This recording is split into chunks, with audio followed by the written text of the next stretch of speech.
7 o'clock in St. Louis, and you are listening to The Morning After, presented by Brown and Crouppen on 101 ESPN and on the TMA STL YouTube channel. Tim McKernan, Doug Vaughn, Martin Kilcoyne. Little Jackie Papers is on the ones and twos. And, Doug, it's a beautiful day in St. Louis. Let's play two. Okay, yeah. Redbirds are playing two today. Need to get these. Need to get both of these. You have to beat up on the you want to win the series, do you, Doug? I don't care about the series. You want to sweep the series? No, winning the series wouldn't be good enough if it's just 2 out of 3. They need to win all 3 of these. Martin, you remember producer Joe because of his landing strip, right? I never saw it, yes. I don't. You never saw the landing strip? Just to declare, I don't know him from that, but I do remember Joe. Yes, Sure. I love Joe. We're very tight. We had an alliance, Tim. Yeah, there was an alliance. And he yesterday, no message, just sends me a screenshot from the St. Louis Business Journal. Doug, proving once again that this show not only mobilizes audiences, this show mobilizes businesses. From the St. Louis Business Journal, at Prod Joe, sending me at 4:19 p.m., a southern chicken chain is eyeing the Gateway City for a major expansion with ambitious plans aimed at reshaping the local fast food landscape. I click on the producer Joe link, takes me to the St. Louis Business Journal website, and it turns out, you know who's expanding to St. Louis, Little Jackie Papers? I got to guess. The Big Z? The Big Z. Zaxby's? We were just talking about it. Yeah. We move markets? What have they been waiting for? Seriously? Are we like 10 years behind? It's Got a the pretty... wet blanket here. We're getting Zaxby's, and you're mad it didn't happen before. What's with the timing, though? Because we were talking about it. Oh. It's a pretty southern thing, too. Like, it's not like a nation. Now we're truly an SEC town. That's right. This was the final step. And this is mostly fried chicken strips and that, like Raisin Cane? Yeah, but with crinkle cuts and different sauces. Yeah, chicken wings, too. Healthy. You ever had fixins? No. I wouldn't even know what they are. When I hear you say that, I feel like you're wearing an apron. How about that? 20 new Zaxby's. 20 of them. Wow. How about that? We were talking about it yesterday or 2 days ago. It's one or the other. Yeah. 2 days ago was a big Friday. Yeah. I thought that they were, like, kind of closing a lot down, but... That's what we were talking about. Atlanta-based chicken restaurant chain Zaxby's is pursuing expansion to St. Louis with plans for as many as 20 stores in the region, excuse me. And it was founded in part by a St. Louisan. St. Louisan. And so he wants to bring it to St. Louis. And he is now going to bring up to 20 Zaxby's to St. Louis. Just after we were talking about it, Doug. How about we do this? We pool our money and we get ourselves our own TMA franchise, Zaxby. Oh, Zaxby, like a brought to you collab? by TMA. Yeah. We'll all be co-owners of a Zaxby Do the show from the drive-thru every morning. That's exactly right. Wearing headsets. Sure. I kind of like this idea. Yeah. All the chicken the man can eat. And fixins. You know what their logo is, right? Rooster? Yeah. Oh, gosh. Boy, A lot of trademark infringement? synergy. A lot of synergy. here. Energy. I wonder if at the market level, the marketing level, they were talking and they said, we got to get into more markets. Maybe where they're a little, I don't know, fat. And then they came up with us, Doug. So now I'm going to be That the would wet make blanket, sense. Doug. Do you think they picked us because we're not healthy? I don't know, but they picked Columbia, Missouri over us years ago. I don't understand why a thriving fast food wouldn't have been in this market a long time ago. Nice that they're here now. They could open 15 to 20 stores here. It's identified 9, quote, priority trade areas in the region for its initial stores. Doug, 9 priority areas. Okay. Are we going to get one of those? I don't understand your question. Well, when we get our franchise. Oh, yeah. Of course we would. To have us involved in it? Yeah. Maybe one right here by the station. Yeah. It's leverage season around here. Yeah. Maybe one connected to the station so we could just get some chicken tenders and fixins. I don't I think Commercial I'd like break. to put an amend on, perhaps a little more room here for the fixins. That's our board meeting. Well, I hope it Powers. works. I'm still a little scarred by the Tim Hortons exit. Man, I was all excited. That was a big thing, and then it was a quiet exit. What happened? I believe the franchisee here in town got sideways with the corporate mothership. I believe. That's my Was that understanding. Maplewood? Well, there was one in Maplewood. There was one in Frontenac inside a bank. The Frontenac one was very interesting. yeah. I kind of thought there was an understanding in Jackie Paper's municipalities that there won't be any fast food. Only in banks. It's kind of like a casino can't happen unless there's water nearby. Exactly right. I think they snuck that one in, and all of a sudden you're in the bank. Is that a It was donut shop? it was a small It was a small logo. counter. Okay, yeah. And but I enjoyed those Timbits, which I thought would have been a great sponsorship element for Tim. Absolutely. So we had some Timbits, and it just kind of went away. There was much fanfare, and I believe it was written about that the guy who bought the local rights was unhappy with corporate, and thus ended our shot at Timbits. Yeah, this is a donut drive-in program through and through, at least coming from me anyway. 2005 to 2012, Zaxby's was peak chicken.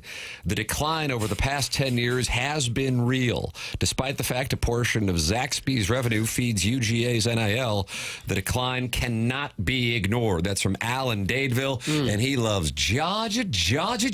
I like peak chicken. That's fun. Like Can you get chicken's just, prime. Can you get just a regular piece of chicken there? I'm sure you can get grilled chicken. Can Any you? place that's serving fried chicken will also serve grilled Well, chicken. I hope. I don't know if Nathan from the east side of Alton is on the board. I would imagine he signed an NDA, so he might have to retain counsel with this text. But he says, priority area is definitely going to be Festus and Granite City. So he says those two areas will be considered priority areas by Okay. Zaxby's. So they're in. All right. Maybe we could have Pestis handle one of the locations for us. Yeah. And you think that might be insider trading right there? That he knows a little too much. Yeah, that might be a It problem. tastes like tongue. Tastes like tongue? Is that what he said? Yes. Have you ever had tongue? Yeah. Clip that off. Cow tongue? And Nah, not for me. Now that we are possibly getting a Zaxby's as an NBA team next. That's from Taint Slap. Ooh, you have to think. Brick by brick. Well, we talked about it, and therefore it'll happen. It's true. Was it Jared that called in to talk about the NBA? He did. Great Now, call. Wait for the Business Journal tomorrow. NBA's on the way. would you rather have Zaxby's or the NBA? Whew. There's your poll question.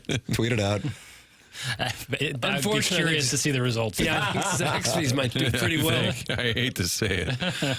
I'm seeing a lot of fajitas. I'm on the Zaxby's menu. Fajitas? Ooh, give me them chicken strips and crinkle cuts, There is please. a sauce box. Yeah, a lot of different sauces, Doug. And then they have a Zappetizer for two. That's right. And salads. Trio. Do you think maybe they've noticed the success of Chick-fil-A in St. Louis? Yeah. Thinking we got to get in on some of that? I think just chicken in general. It's a competitive market. You don't see a lot of burger places opening. You do see a lot of chickadee places opening, Doug. Yeah.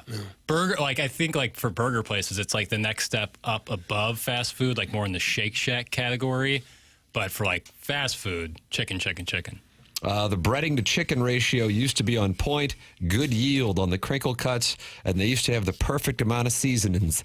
Toast looked like it was toasted with love. It's not the case anymore, Doug. That's from Al in Dadeville, and he loves Georgia. What do you mean it's not the case anymore? Al in Dadeville, you'll have to call into the Callier and Thompson phone He lines. may need to call in. 974 We're workshopping this. 0101. Yeah, I was all excited about it when Prod Joe, another Georgia guy, sent me the Zaxby's information. Once again, Martin, because on this program we talk about it and then it happens. That's what happens. Businesses are listening, doctors are listening, lawyers are listening. All of the high-profile, high disposable income folks in the area, they listen to this show, and this show moves markets. Now you know Zaxby's is listening, and they got great fixes. Stephen Matz is the one who came on the show and said, well, last time I was here, guys, I think we won the next 9. I'm like, wow. Yep. Post-show bump for Matz. Nope. Yep. See, Doug? Okay, well, there's something to all this. I guess I've been to that Zaxby's in Columbia one time, and that was it. And the next time I went, nope, wasn't there. The reason for all the chicken and not burger stores opening is because the cost to raise and produce chicken's about half what beef is. Get ready. There's going to be chicken everywhere. That's from Albert Edison. I've heard that before. I got no problem with that. I love chicken. Yeah, it's a little better for you, too.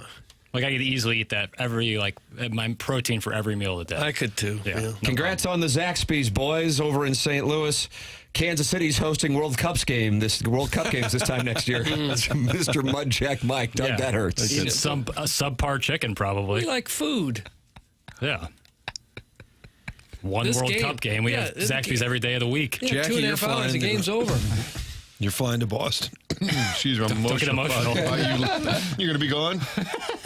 When you land at Yeah. Logan International, the Boston Airport, just swing by the bar there and grab a menu and just see if they have St. Louis barbecue on there. Because then you can say, I'm sorry, what exactly does that mean? Even though I'm from there. Right. Only seen in airports. Is there a style that's St. Louis barbecue? It's ribs. There's St. Louis style ribs. I don't Well, know. and I that think is what? I think it's It's less the sauce. I think it's actually like just the meat. I think it's like instead of baby back, it's more St. Louis style. I don't know. Nice. Good answer. Chairman, you're a barbecue guy. You probably know. I blocked that part of my life out. All right. Oh, did you really? Zaxby's main clientele are male retiree pickleball players who have no hair on their ankles from years of wearing dress socks. Ooh la la, me likey. Doug, that's from the Dogtown Astor Oh, van. no, I got that going myself. St. Louis ribs and baby back ribs are both cuts of pork ribs, but they differ in size, shape, and meatiness.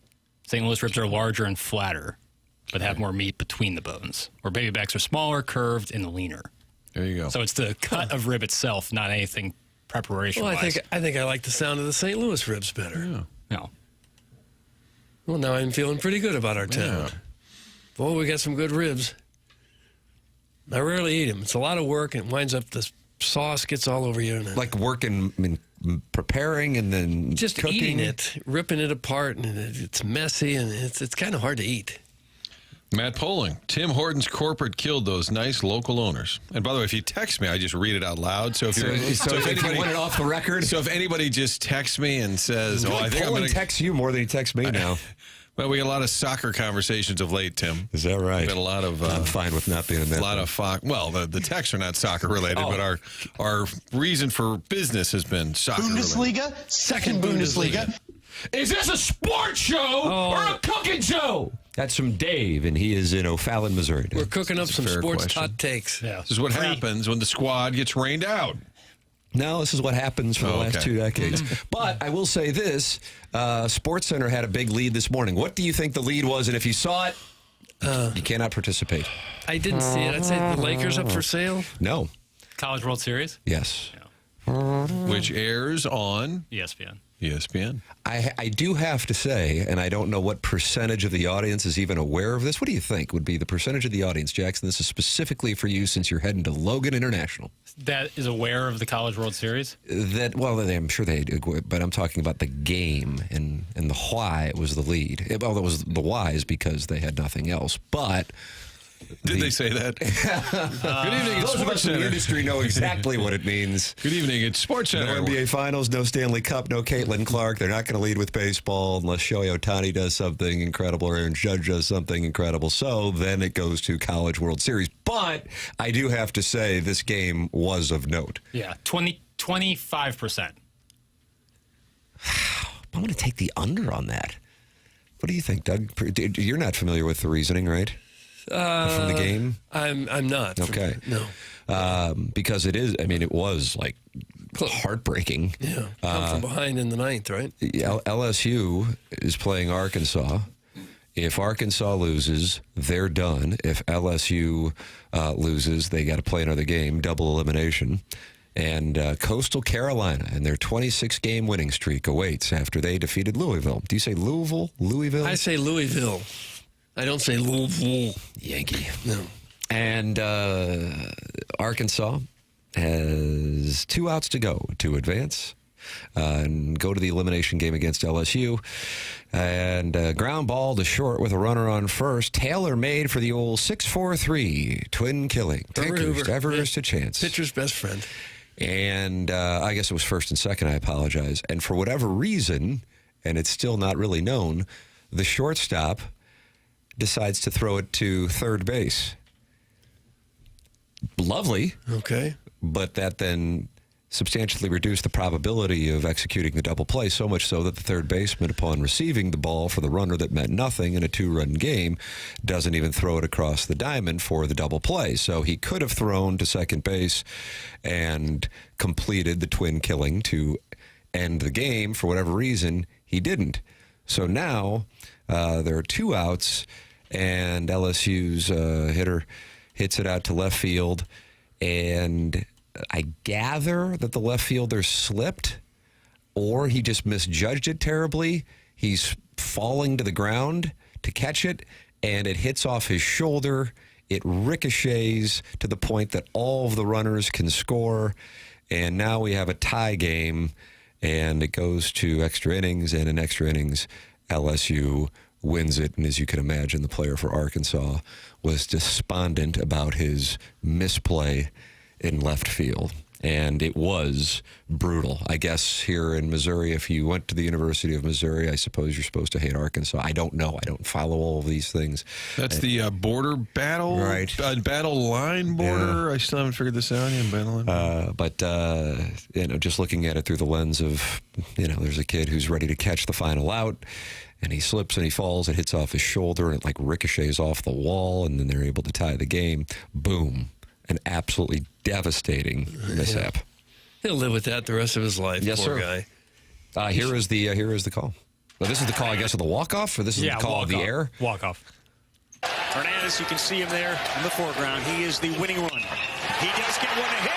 It's off the glove of the second baseman, and here comes Hernandez. LSU is on to the finals. They pitched to Jones, and it bounced off the glove of Cam Kozel, and the Tigers are going back to the finals. There's a base snack, but that was not the metal ping. It was the next hitter. It wasn't extra. When he said it bounced off his glove, the guy leaped as high as he could, and it Correct. just hit the top of his glove. It's not like he botched the play. Right. The play that was botched, or it was just an unfortunate slip, I do not know, was the previous play. Yeah.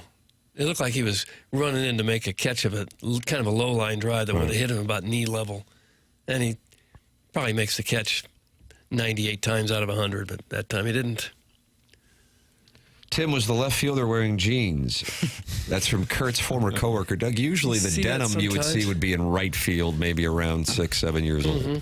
I remember at Kirkwood High School baseball tryouts, there was always a couple of fellas in blue jeans trying out, and you figure, well, probably not. That's the Dazed and Confused era, where Randall Pink would wear jeans quarterbacking his team. Is that Jeremy London? He I had don't know who twins. it is. Jason. Jason London? Yeah, pretty sure it's Jason London. But then there was a Jeremy London, too. And they were twin boys. And then little Timmy Lincecum was the star. London Town. Randy. Now I'm looking up Randy London. Who the hell is that? Jason London. Jason London. Yeah, Jason London for sure. Randy Pink Floyd. Now, you said Jeremy London? Yes. Yep, there's also a Jeremy London. He was an American actor in Mallrats Oh, he was in Mallrats. That's right. and Party of Five. That sounds like a classy picture. Mall rats. I think, is that a Kevin Catherine Smith? Hepburn in that one? Kevin Smith? Yeah. Kevin Smith vehicle, along with Clerks and Chasing Amy. Yeah. Tim, that ball hit to left field, was off the bat at over 100 miles an hour. It was a dipping, pulled line drive. The left fielder got caught not making a decision quick enough. Brain and body got confused, and he had his glove in a poor position, falling, and couldn't get it up in the line drive level to catch it. There you go. There's a breakdown for you, Doug, from the 314. It's brutal. Ooh. Yeah, because as you said, 50 years from now. He'll still remember it. Yeah. And it's on national TV to boot. Not much else going on that night. Yeah, it was not an easy play, but it's one that you usually make. If it happens with the NBA Finals, it's buried, right? Oh, on yeah. ESPN. Big I'm just time. thinking they do their breakdown, their postgame, their Big time. sideline, their interviews. Yes, you're right. Instead, it's the lead story. On a night where the Stanley Oh, Cup final ends right. the night before and the NBA Finals, another couple days off in between.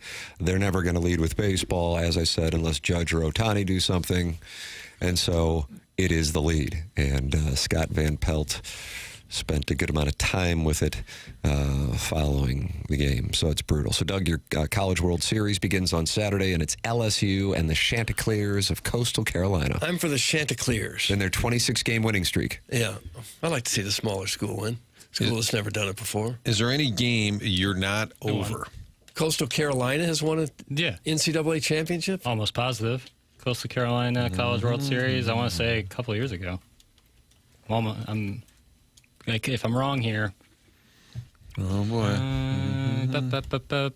2016, They won? I believe so. All right. Big W. Yes, College World Series champions, 2016. Really? There you go. Remember that. And, of course, they accepted a young Jackson Burkett in the same year to go to school there. Not a coincidence, Martin. Yep. Think about it. Yep. Why didn't you go? I preferred Florida Gulf Coast, And you were majoring in golf? essentially. Yeah. Well, were you yes or no? PGA Golf Management. There you go, Doug. Did you go to Florida Gulf Coast? For my freshman year. Wow, way to know the alliance. I did not know that. Yeah, my freshman Next year. thing you're going to tell me that you don't really have a purple Mini Cooper? That's right. Oh, wow. Yeah. The things I do and don't know about you. But you didn't Magenta. like it after 1 year. I did like it. It was time to make a change.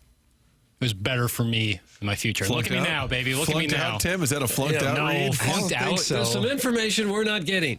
What do you mean? I wanted to transfer. I wanted to stop doing the golf program, the golf management program, so there was no point in going to an out-of-state school that was much more expensive, so I transferred in. What do you want to do with that golf management deal? It'd be a pro, PGA pro. Is that right? Yeah. But when you graduate a Class A member of the PGA. And PGA run pro. a course somewhere. Yeah, Country teaching club.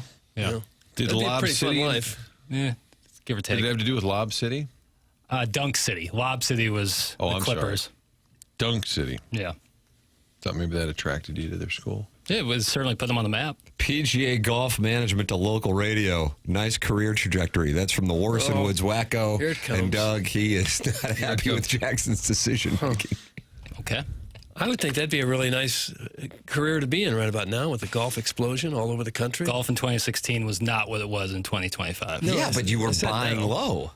Yeah, but You'd be running Augusta I National. know at this now point. that I would have been buying low. I wouldn't. He I would know be then. Chairman Ridley. He'd be would Chairman be. Burkett. He absolutely would be with that degree in his hip pocket. Our values align. No, I'm very happy with the move I made. All right. So you went to Mizzou after that. Fight Tiger. Yeah, And you get to see that Kentucky game you always talk about. 2018. That's right. Yeah.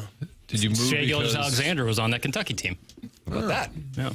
And when you went to Como, was there a Zaxby's? And did that Yes. have any... There was also a play Zaxby's role? in Fort Myers. Oh, okay. Honestly, closer to campus, too. And did that factor into the possibility of staying at Florida Gulf Coast University? No, it would have been more so that place I took Doug in Jupiter that first day, Pollo Tropical. Oh, that was my choice. God, it was awful. I thought I was so confused by that. It was good. Knowing all of the quality of restaurants and the handful of days we were going to have there, and Jackson's target was El Pollo Tropical. Fast food, it was like the fast food place in Breaking Bad. No, Los Pollos Hermanos. And you had a delicious treat, though. So It Jackson, was just dry. I almost choked to death. Broke the fork trying to cut something. Oh, Doug stabbed at the chicken and it broke. He was like, "What the hell?" Yeah.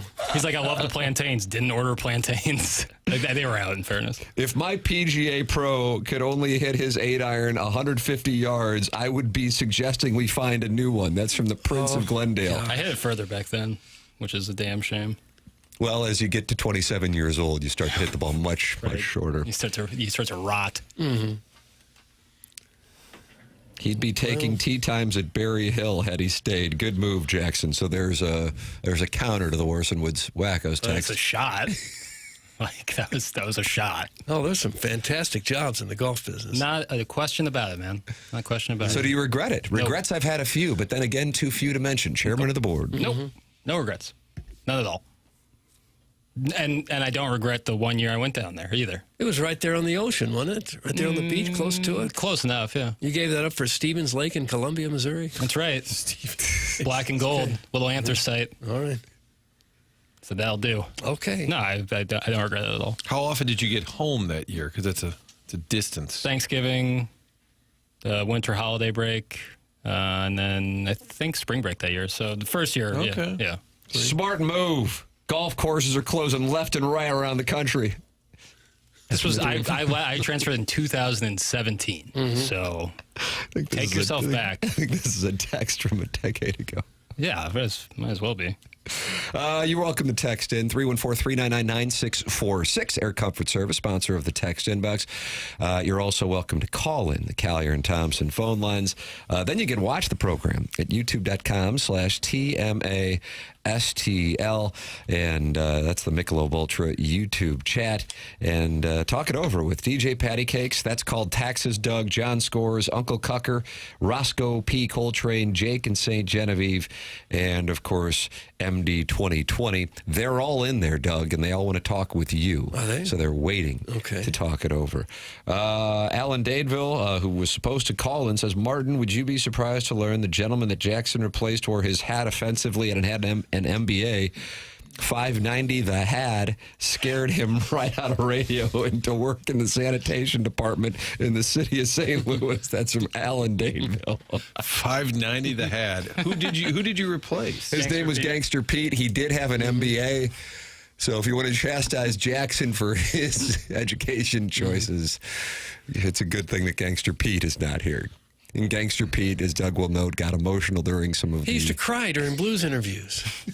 While he was conducting them, or while you guys I were... would be conducting them, and then he would get emotional. So you really like the note?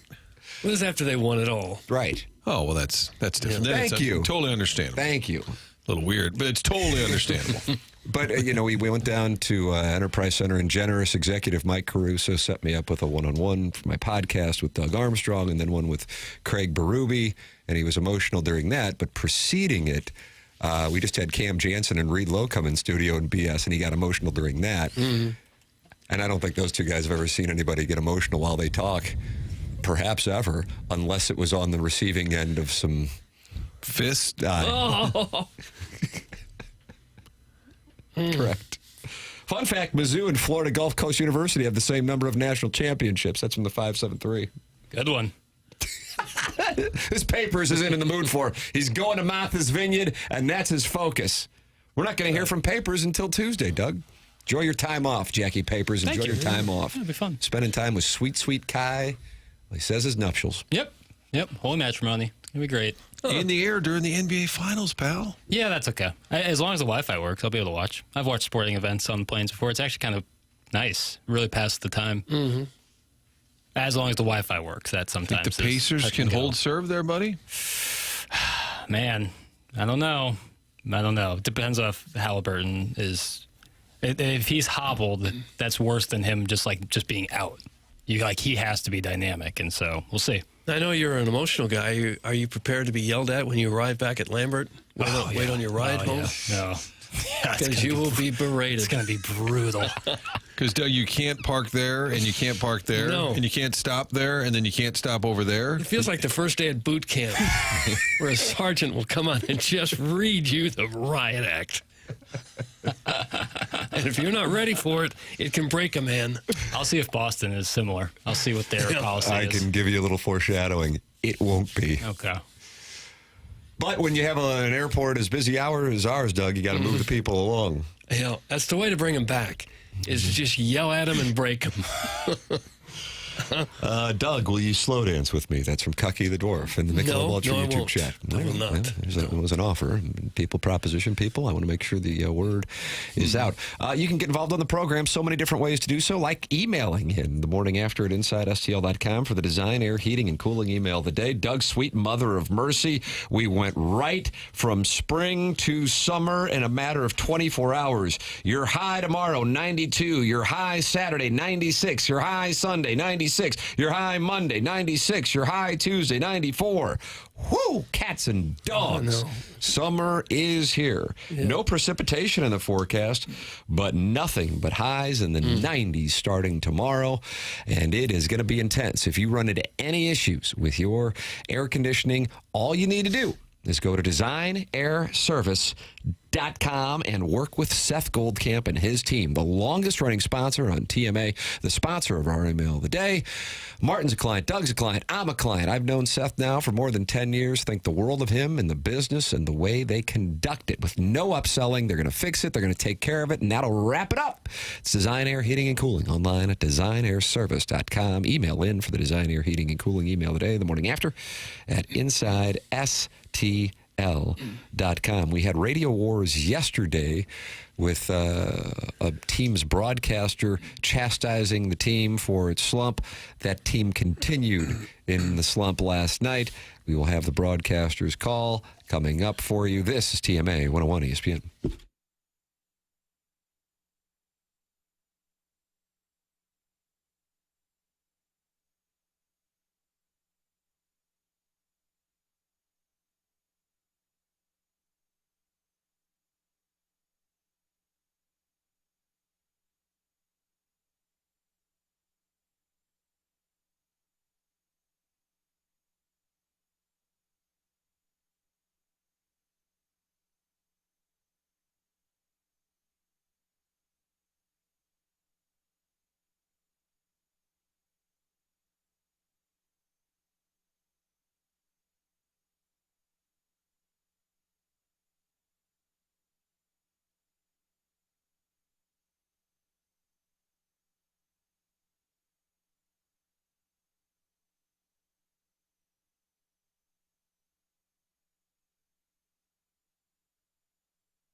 get you fired up for a little Twin Bill on the south side? Very much so. I really wasn't fired up. Didn't think much about it until now when I heard that song. I think the attendance is going to be for game 1. Strong. I feel like I have a fiduciary responsibility to the shareholders of the Tam Avenue Capital Partners, especially coming off the cash calls from this past weekend, to bet the under on both games and feel like at absolute worst we break even. But one of them's coming in at a 1-0, 2-1 kind of deal. That's what I feel like. But now the board of the Tam Avenue Capital Partners has stripped my rights to make plays without 75% approval. Oh, no. Yeah. They've stepped in. And I feel like it might be like a Kendall Royce situation here, Jackson, at the end of the month. Yeah. Doug, there's just I can't imagine we're going to see a lot of offense in one of the games, and it'll somehow be brisk. That's my read. Maybe I'll be wrong. Well, the White Sox have some lousy pitching. So there's a chance the Cardinals can't get themselves out. Sean Burke. Cardinals have never faced him. Game 1. Does that concern you? I said that about Shane Smith the other night. That didn't matter. Sean Burke, they've never faced. Eric Fetty will oppose him. The total for that game, 8.5. Cardinals are minus 145. Second game, McGreevy's getting the ball, Martin. And the total is 7.5 for the nightcap. But the nightcap is at 440. Approximate start We time. were discussing off air. Did they move Syndergaard to the weekend as a somewhat of an acknowledgement that they don't really need him to beat the White Sox? I think But so. but we kind of want to use you against the Reds rather than against the White Sox. They also don't have the off days in between the Reds and the Cubs series, so I would imagine that factors in. I mean, all of the doubleheaders, sweet mother. This is number mercy. 6. Unbelievable.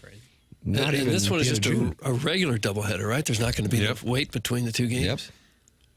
That'll be fun for the fans to stick around for the. Yeah, you get to see both. If you had tickets to today's game, you get to see both. And if you had tickets to last night's game, They're giving you a credit to your account. That's what they said. They probably figured if they cleared the stadium after the first game, no one one's would come coming back for back. the second Yeah. game. Just stick around. You can just hang around the neighborhood outside the ballpark. Ooh. Well, Would you go and stay for 2, Doug, if you were a fan of the you'd local have to squad? really be a fan. 18 innings of White Sox baseball. There was a time in my life I couldn't think of anything better than going to a Cardinal doubleheader. Would have loved that.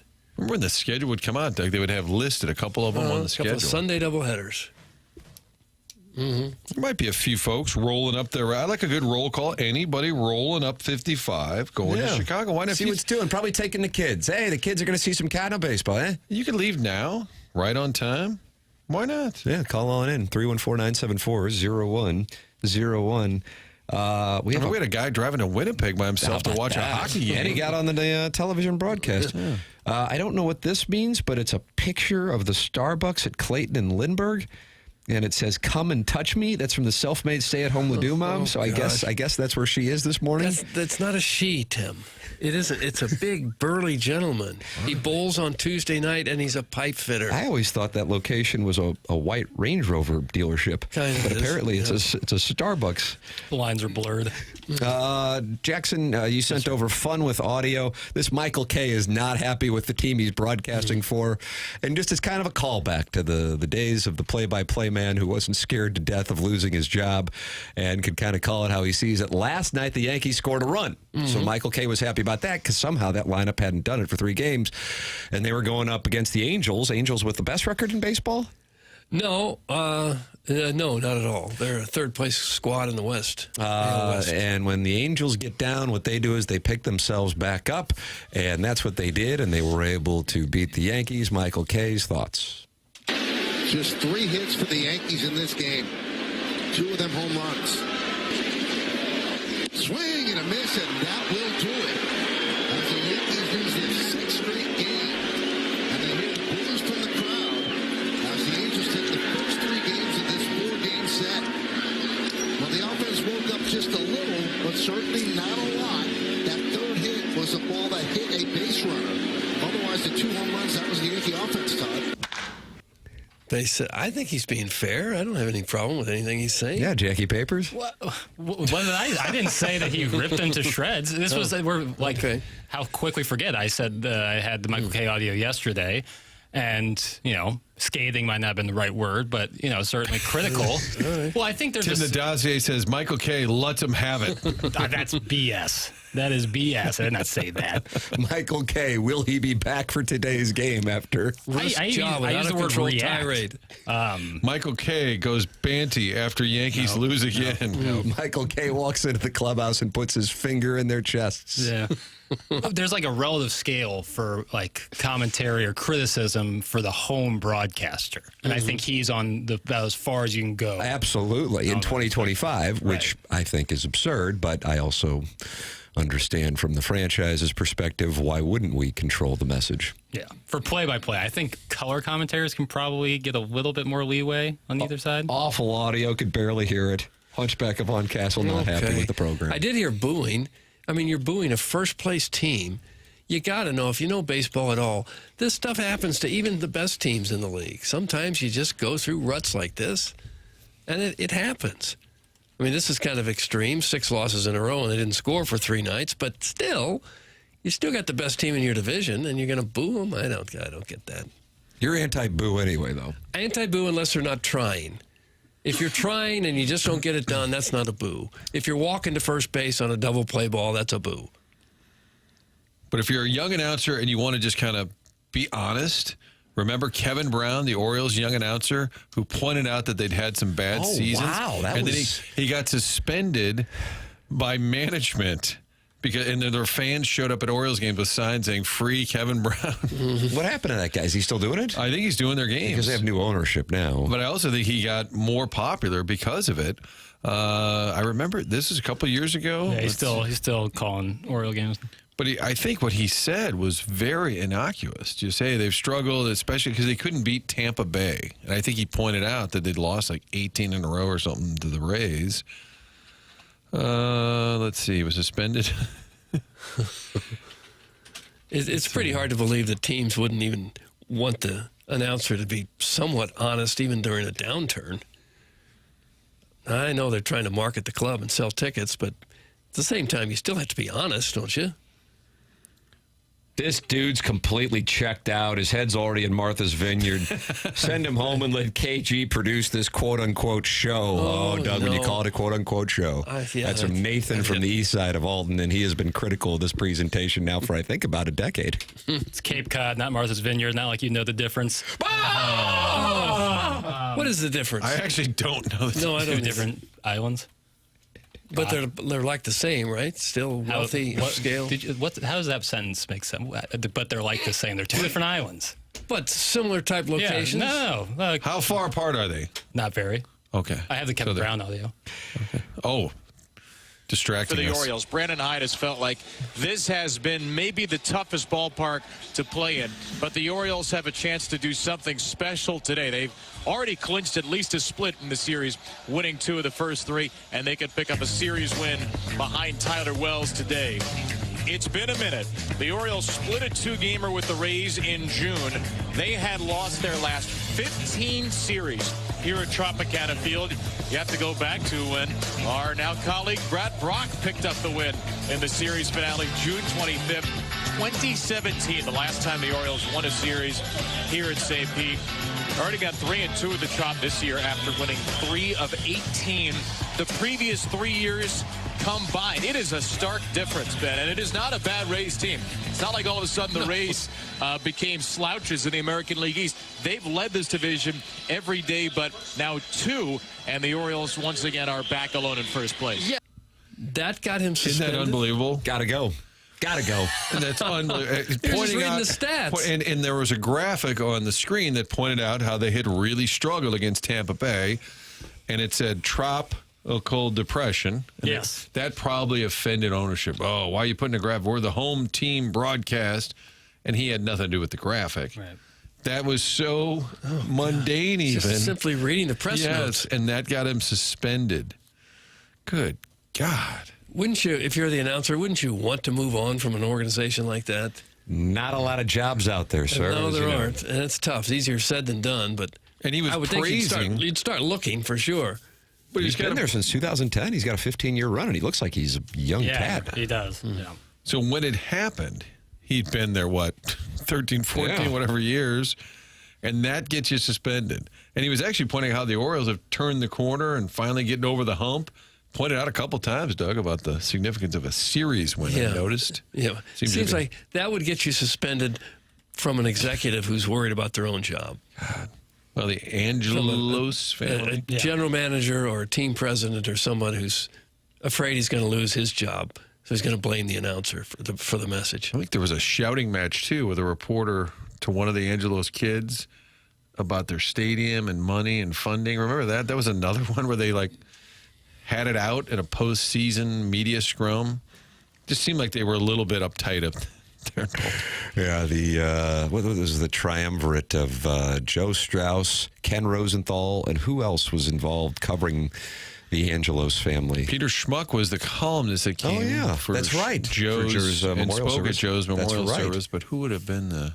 Hey, Buster Olney was a Yankees guy. Either way, some big-time baseball names covered the Angelos family and just was like, this was an absolute clown show.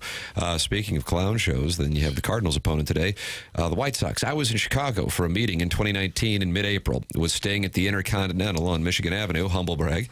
Cubs were out of town, so Buddy and I took the L over to the White Sox night game. I've never been so scared in all my life. The only thing that saved us was the fact that the game temp was 42 degrees and light freezing rain, so even the crook stayed home that night. And yes, we left after the fourth inning. Horrible experience all around. Doug, that's from the Hoosier Trojan Horse. Did not enjoy his experience Apparently not. on the south side. I haven't been to the White Sox Stadium. I've been to the United Center in Chicago. Yeah.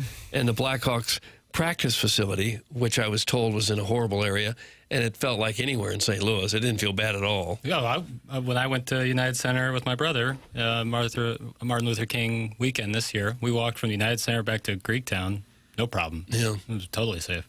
It's all in your perspective, I guess. Right. It's where you're coming from. Right. Walk with a purpose. But it is a dangerous town. I mean, I think it is still the murder capital of America right now. Chicago is? Chicago, I believe it is. Yeah. Whose town is it? Chicago's my town, see? Thank you. That's what I was going for, Jackie. Oh. Thanks for stepping in. Edward G. Robinson, Q. Got the second assist there. Text in on your thoughts on, what was he in the 10 Commandments as a pharaoh? But he sounded like he was... right out of Brooklyn. So he was a logical successor to become the next pharaoh. 314-974-0101. That's how you can call in the Callier and Thompson phone lines. Chairman Kurt standing by. Let's do it. Let's look. Doug, clear them out. Let's you wanna open. clear 'em? All right, anyone on the line, go on now, get out of here. Clear the line. I'm going to Chicago. Clear 'em. Stand up. Okay. They should be clear at this point. Thank you. You can text in 314-399-9646. Cape Cod and Martha's Vineyard are the same. Someone tell Doug his tax bracket is showing. But one is super wealthy and one is not? No, I don't know. When I said saying the same thing, I didn't mean to belittle. There are two different, Cape Cod's a peninsula, Martha's Vineyard, an island. They're very similar in the sense of wealthy people from the Northeast go on vacation there. Mm-hmm. That's what I thought. Yes, but they're two different What about wealthy people from the places. Midwest? Destin? Go up to a Sox game. Show your wealth. Hit the road right now. Head on up to the south side. Yeah. Back our boy McGreevy. So you watch two, and then you just drive home. So you spend Let's spend the night. 8.5 hours. Maybe in your car. not near the Sox ballpark, but spend the night up there. And give Steven Matz a hot dog. You got a full day ahead. I feel like the hot spot for wealthy people in the Midwest is maybe Naples, Florida. Yeah. Is that accurate, Papers? Naples and south of it. Yeah. Like Marco Island. Yeah. Yeah. Santa Bella area. Yeah. All those places. Would agree. It's Rate Field. Yeah, it used to be U.S. Cellular. It's I not believe. guaranteed rate. It's just rate now. Listed They had as. to take away the guarantee. Yeah, times are tough over there. Saying those islands are different is akin to saying the Hawaiian Islands are all different. Their culture is basically the same.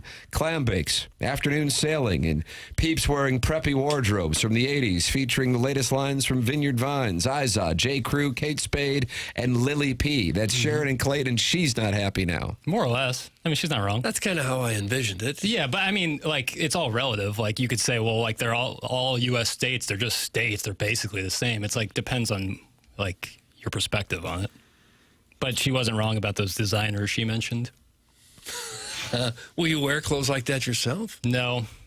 I had to pack my suit for the wedding. You wearing a seersucker, bro? No, I don't own any seersucker, which is a shame. But I just struggle to pack a suit. I just know it's coming out wrinkled. But I think there'll be an iron or steam Covered situation. in plastic. Yeah, I did that. I'm just not confident. Or you lay it in, you lay the back in, and then you fold the arms in. I talked to our boss, John Kowski, about this and asked for some advice on this. And he gave me some good advice. What did he say about it? I'm curious. 'Cause Basically, that's a brutal deal. What Doug and Martin just said. Use plastic. Plastic? And then you fold it a certain way and put it in there so that there's pressure on it.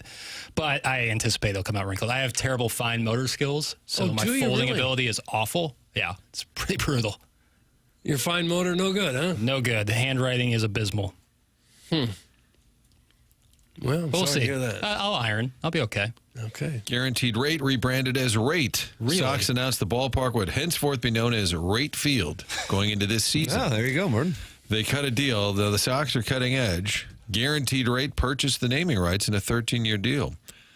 They were paying $2.4 million per year, which was less than U.S. Cellular was paying. Oh. So they went backwards. Good deal. On their naming rights. You guys all sound like a bunch of renters. Quit talking about towns you know nothing about. That's from the self-made stay-at-home Ladue mom. And she is not happy with the talk of Martha's Vineyard in Cape Cod, where little Jackie Papers is traveling this evening. I rent, so yeah, that one hurt me. I don't know about you guys. Hurt me. What would a little house up there cost? And where? Cape Cod? or- I don't know. I couldn't give you a ballpark I'm on sure that. it starts in the multiple million, couple I million. mean, just like anywhere, there's different areas that are a little less expensive. And yeah, certainly some areas, most of the areas would be very expensive. Will Jackie Boy enjoy a lobster roll, cold or warm, smothered in butter? That's from Carlos Spicy Wiener. Warm. Yeah, I'm a warm guy, too. The cold ones with like mayonnaise doesn't do it for me. The warm one is like... Put awesome. mayonnaise on lobster? I feel like I could eat 5 lobster rolls and wash them down with some crinkle cuts, if you please. They usually give you potato chips like it's Booch's. I've noticed that with a lobster roll on Yeah, the right. menu. I feel like it's almost always that a potato chip. Peacemaker. They do French fry? Oh, you better believe it. And they got really nice spicy wings. Oh, really? Yeah. Oh, I like the sound of that. The bread they give you in the lobster roll is cool. It's like a big piece of toast that they split down the middle. It's pretty tasty. Doug, Cape Cod is a hook-shaped peninsula known for its beaches, seafood, and the Kennedy Compound. Martha's Vineyard is a separate island, accessible by ferry or plane. I didn't know that. You have to take a ferry. And which one are you going to? Cape Cod. Okay. So it's like the tail on Massachusetts. Is Yeah. Cape Cod. Huh. Think you'll see a Kennedy up there? Can't rule it out. No. Can't rule it out. Right. Lighthouse. That's what I'm hoping to see. Like a nice lighthouse. Tim, it was about your era. Every time Tom Ackerman will walk into Rams Park, the old PR man Rick Smith is, "Hey, William Kennedy's here." He called him William Kennedy. Looks kind of like him. Yeah. Well, he lived down in Palm Beach. That's where he got in trouble anyway, right? Yeah. Bleh. This looks like a delightful place. I wish I was going, Jackson. I'll send pics. All right, send them in the group chat. I'll be curious to see what's doing. For sure. I'm a meat and potatoes guy from South St. Louis, just a hard-working, blue-collar kid. Mm-hmm. I mean, that's it. Going to Cape Cod, Martha's Vineyard, whatever they are, I don't know. Wouldn't even be allowed to go, I wouldn't think. Right. Yeah. Soot all over your face. That's right. From doing some chimney sweeping. That's exactly right. Being Dick Van Dyke. I've been doing some edging in preparation for my God-given prima nocturite. Cannot wait to take Kai into a straw hut and make him squeal like a pig. Hey, Tim, should I paint my face blue and wear a kilt on my way to the vineyard to carry out my duties on Sweet, Sweet Kai? That's from the recovering alcoholic be him. from Belleville and Webster Groves. So he is going as well. I don't know what about me. I must have blacked out for a second. When I heard edging, I thought for a second, maybe this gentleman's talking lawn care. And then I quickly realized how wrong I was. Sweet Sweet Kai is still the only guest I've ever booked who said, okay, it could be kind of loud because I'll have the blower out. He was out there this morning, man. He sent me a picture. Dense fog in Cape Cod this Where morning. is Sweet, Sweet Kai honeymooning? That's a good question. I don't know. I do not know. I'll find out. I'll throw that in the group chat, too. High season at Cape Cod isn't until July and August anyways. Jackson's going too early. That's from Mr. Licks. True. It's true.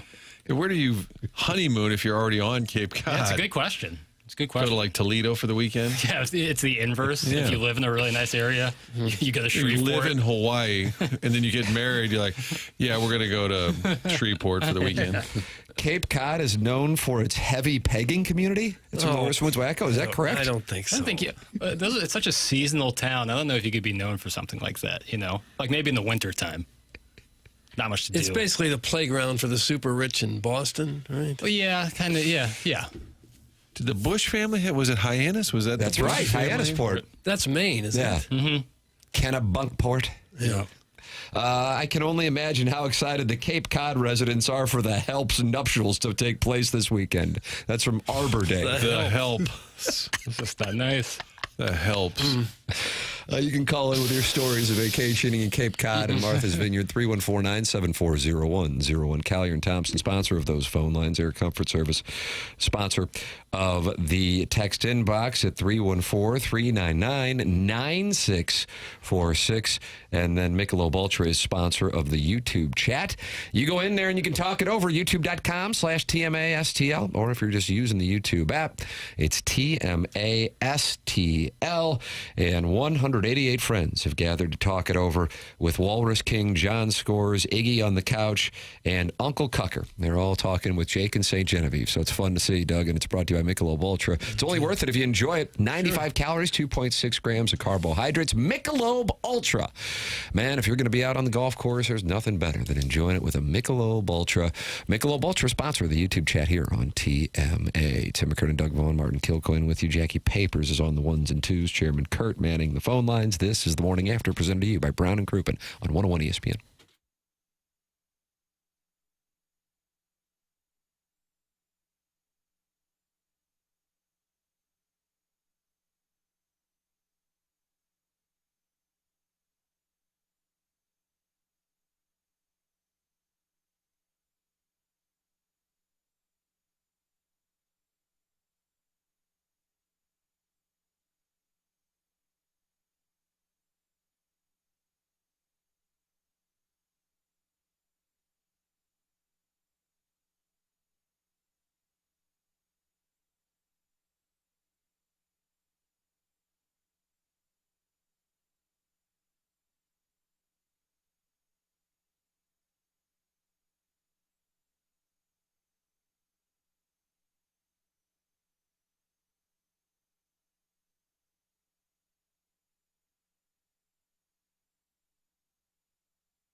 This is Action Jackson with a SportsCenter update, driven by Johnny Londoff Chevrolet and Johnny Londoff Autoplex. Cardinal game rained out yesterday, so let's play a twin bill against the White Sox on the south side. Eric Fetty will toe the slab for the first game. It's going to be a 1:10 p.m. first pitch. The Cardinals will play again at 4:40 with Michael McGreevy on the mound for the Cardinals. Those are their SportsCenter update, driven by Johnny Londoff Chevrolet and Johnny Londoff Autoplex. See them at Londoff.com. Chevy, together we drive. Are you kidding me?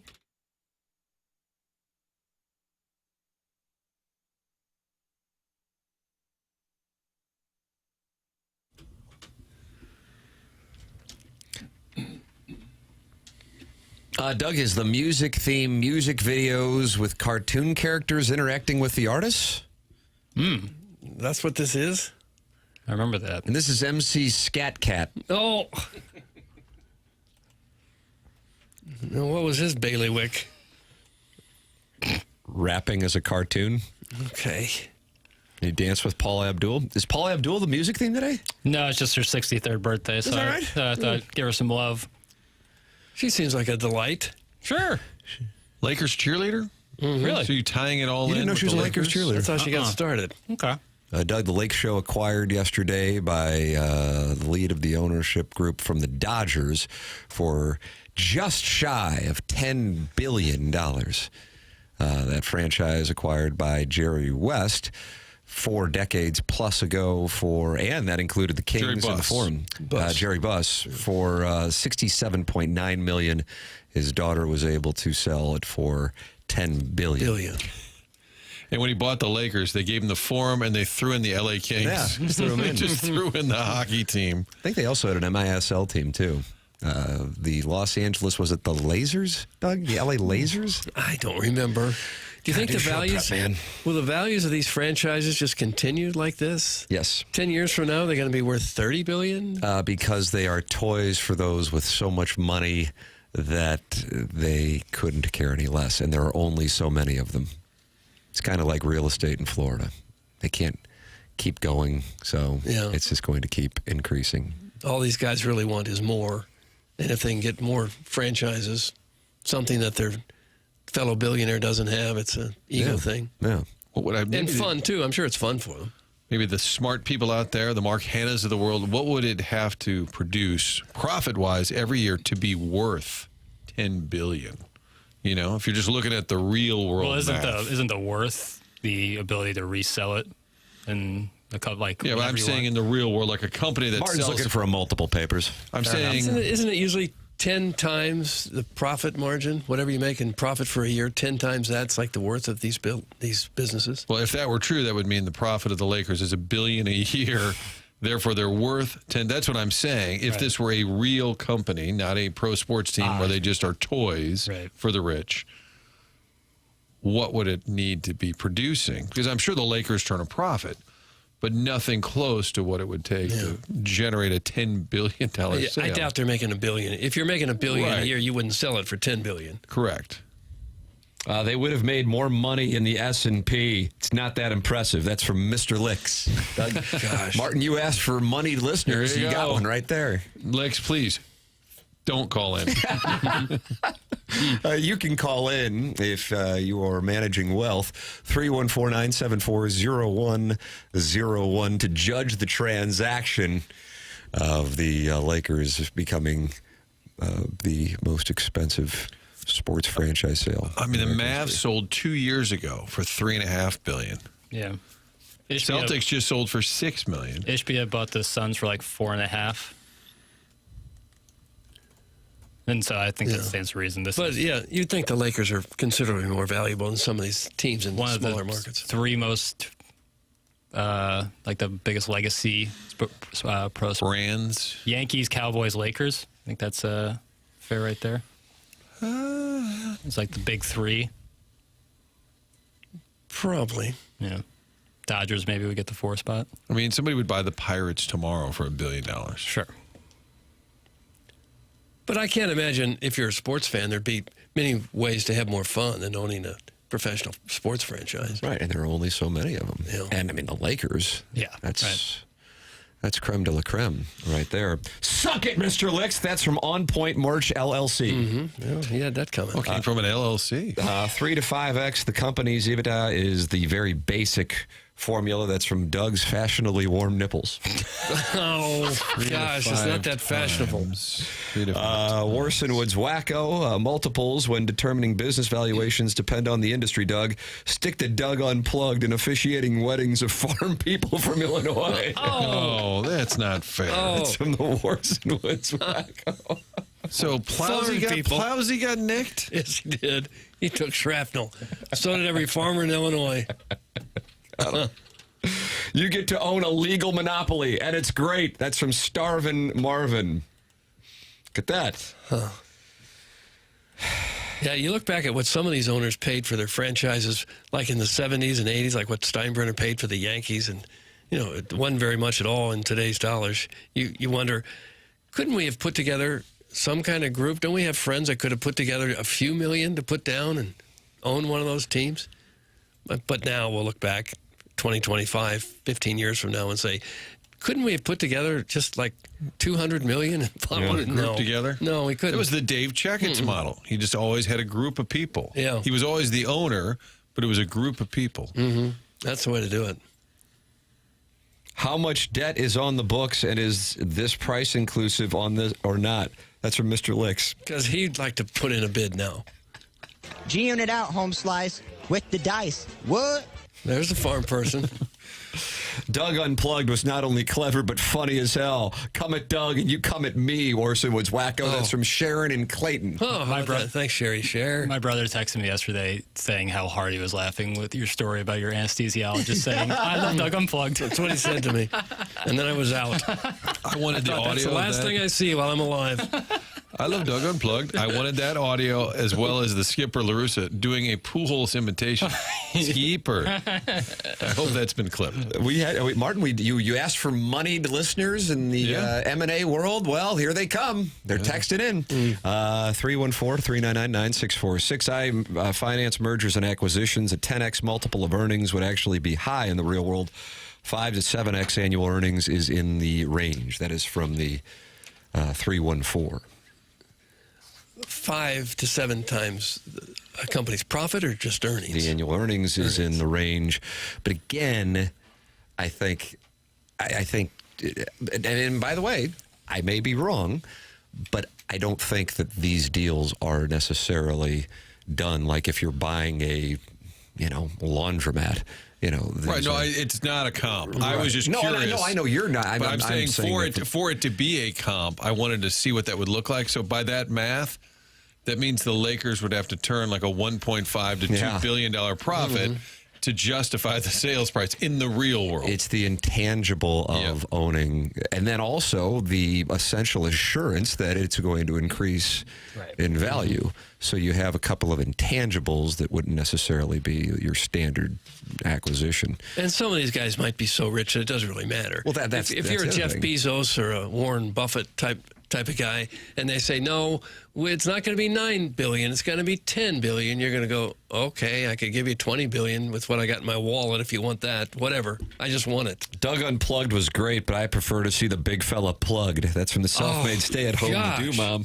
But you're going to be happy to hear this, Doug. She says, just let me know what you guys need in cash, and I'll get you a wire by 3 p.m. today. Okay. So it sounds like, I guess, if we want to buy a team, she's going to help finance it. That's huge for us. Martin, any team you want to What team would you like to buy? That's a great question. Jackson wants to bring the Pelicans home. It'd be great. The team I was going to suggest, I believe it's unattainable, the Green Bay Packers. Oh, wow. Can't buy them. Yeah. Yeah, that's owned by the people. Yeah,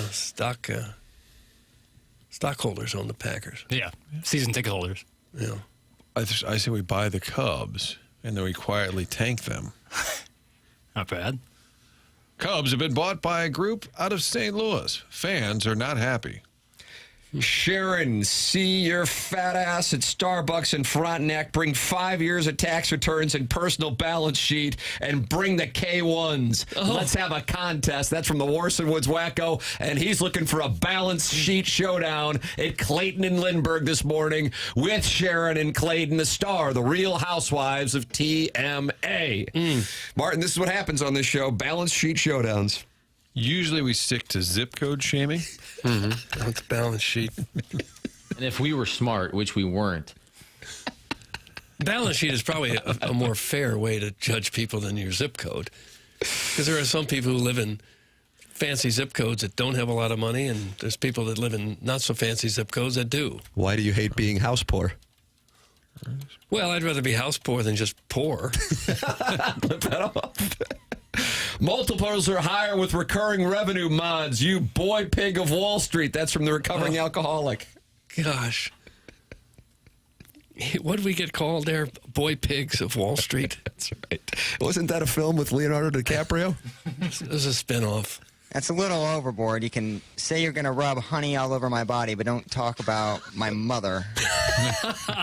Mother, if the Plowhawk gives a toast this weekend, can you please record it, even just for the group? That would be wonderful if the Plowhawk gave a toast.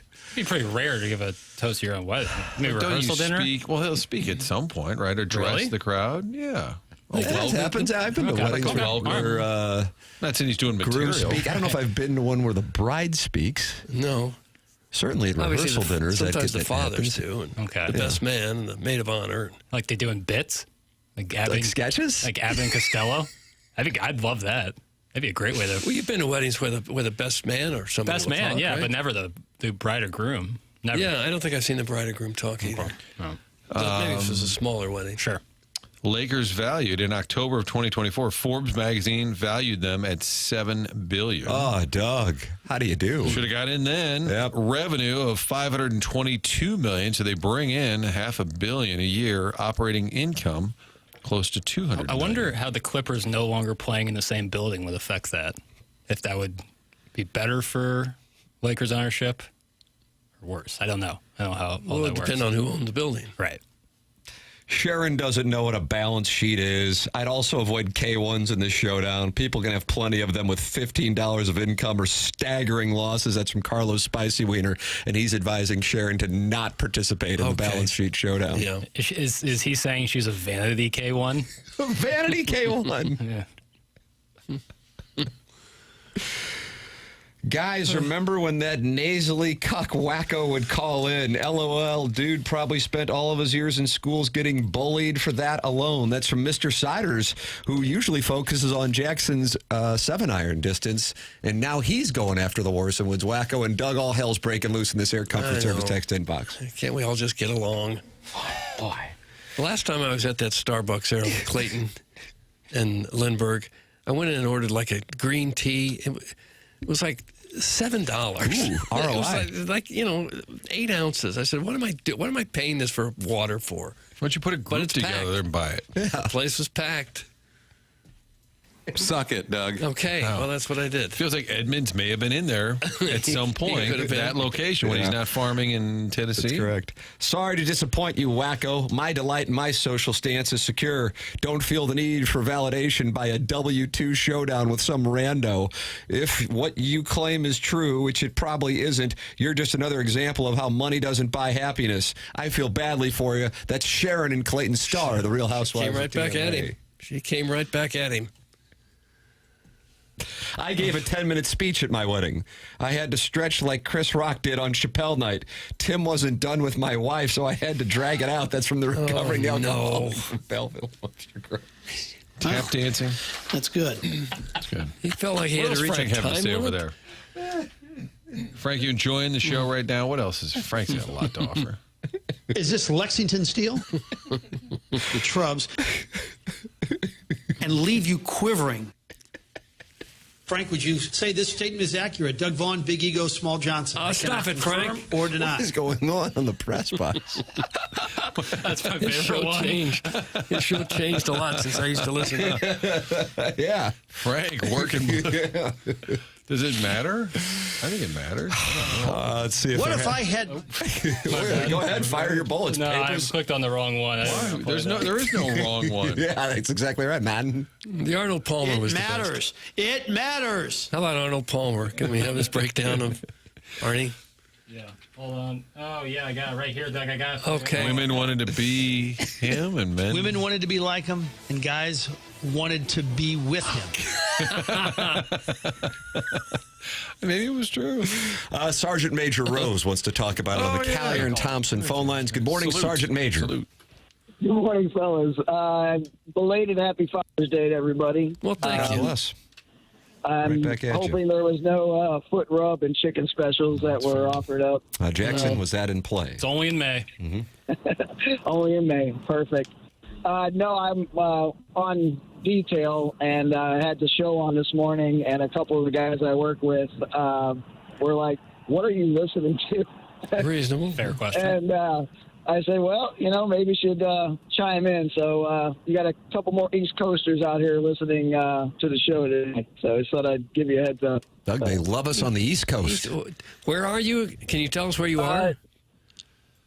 Nation's capital right now. Oh, our nation's capital. Okay, that's enough. You don't need to know more than that, Doug. All right. What was your response when they say, what is this? I said, well, if you're not from the Lou, you wouldn't get it, but it's still very entertaining and worth the listen. So, Okay. Did they buy it? Did they get on board? well, they're listening right now, so I'm Okay. assuming they are so far. So far, so good. They haven't, clicked off their off the streaming, so I'm assuming that they're enjoying it. I'm sure I'll get grief when I hear from them later on today. With the world tension rising, has your job changed at all in the recent days? It's ratcheted up dramatically, yes, sir. Yes, sir. Okay. Okay. Well, we'd hate for specific. this show to get in the way of governmental business. Well, I gotta have my focus, so I have to have my morning. It's like my morning coffee. Listening to you guys, it helps me get my head clear for the day that lies ahead. My actual detail doesn't start for a couple more hours, so it works out pretty good for me. So, all right, excellent. Well, we're thank glad you, to Sergeant help. Major Rose. Thank you, Sergeant. yeah, well, hey, Major. you guys have been helping us since Afghanistan. Just so you know, we've been listening. The other guys that work with me were over in the sandbox when we were listening to the show back then. So, very grateful and very we love the show and it's a great morning stress reliever for a lot of us. And I know that the text wars between the listeners are something to be maybe might have to start a new watch list. I guess I'm not quite sure. New watch list. I like Keep an eye that. on some of these On guys. the Monitor watch our list. text inbox. The TMA inbox is now on a watch list. Yep. The sandbox, is that what you call it? You like that? I bet you like that term, I the did, sandbox. yeah. I like that term. So yeah, it's a great show. Love everything. Love you guys. And like I said, it's like my morning coffee. I can't pretty much get through my day without it. So.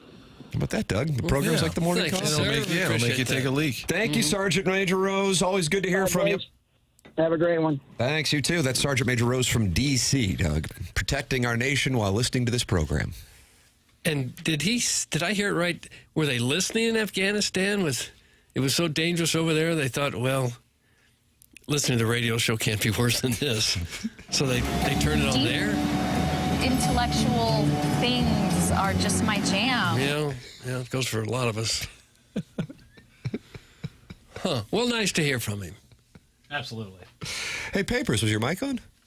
Yeah. Oh, okay. I wasn't honestly facing the mic. Ah. So that's All probably right. why it Good sounded posture. hollow. Keep your good posture. You're right. there. No, you're right. Again, Doug, you're right. I want you on a headset at some point so you can multitask. Oh, like the Britney Spears mic? Yeah. That'd be Oh, great. yeah. I got to get Or you're managing a Banana Republic.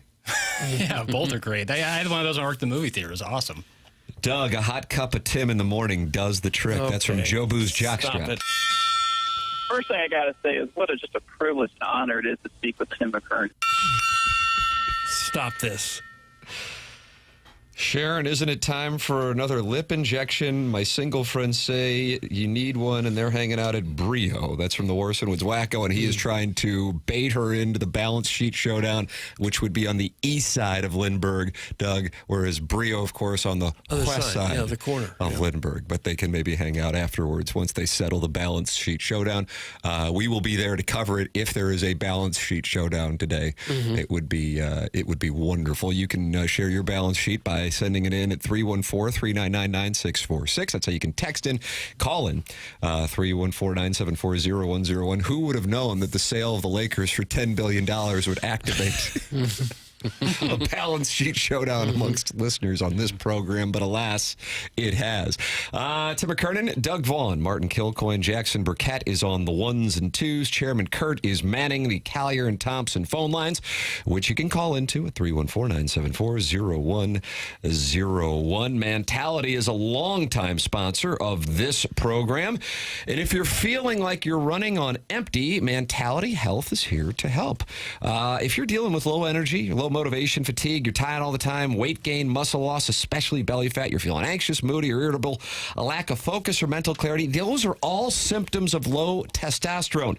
Mentality is a local healthcare facility that specializes in helping men feel and perform at their very best, with board-certified physicians providing a full physical consultation and blood panel analysis all during your first visit. It is Mentality, and I have been tested. It was super easy, in and out, friendly staff, and you now have the information you need to be the dad who can keep up with his kids, be the husband your spouse knows you can be, and feel and perform like you did 5 or 10 years ago, whether it's at work, in the gym, or at home. This year, stop settling for a fraction of your potential.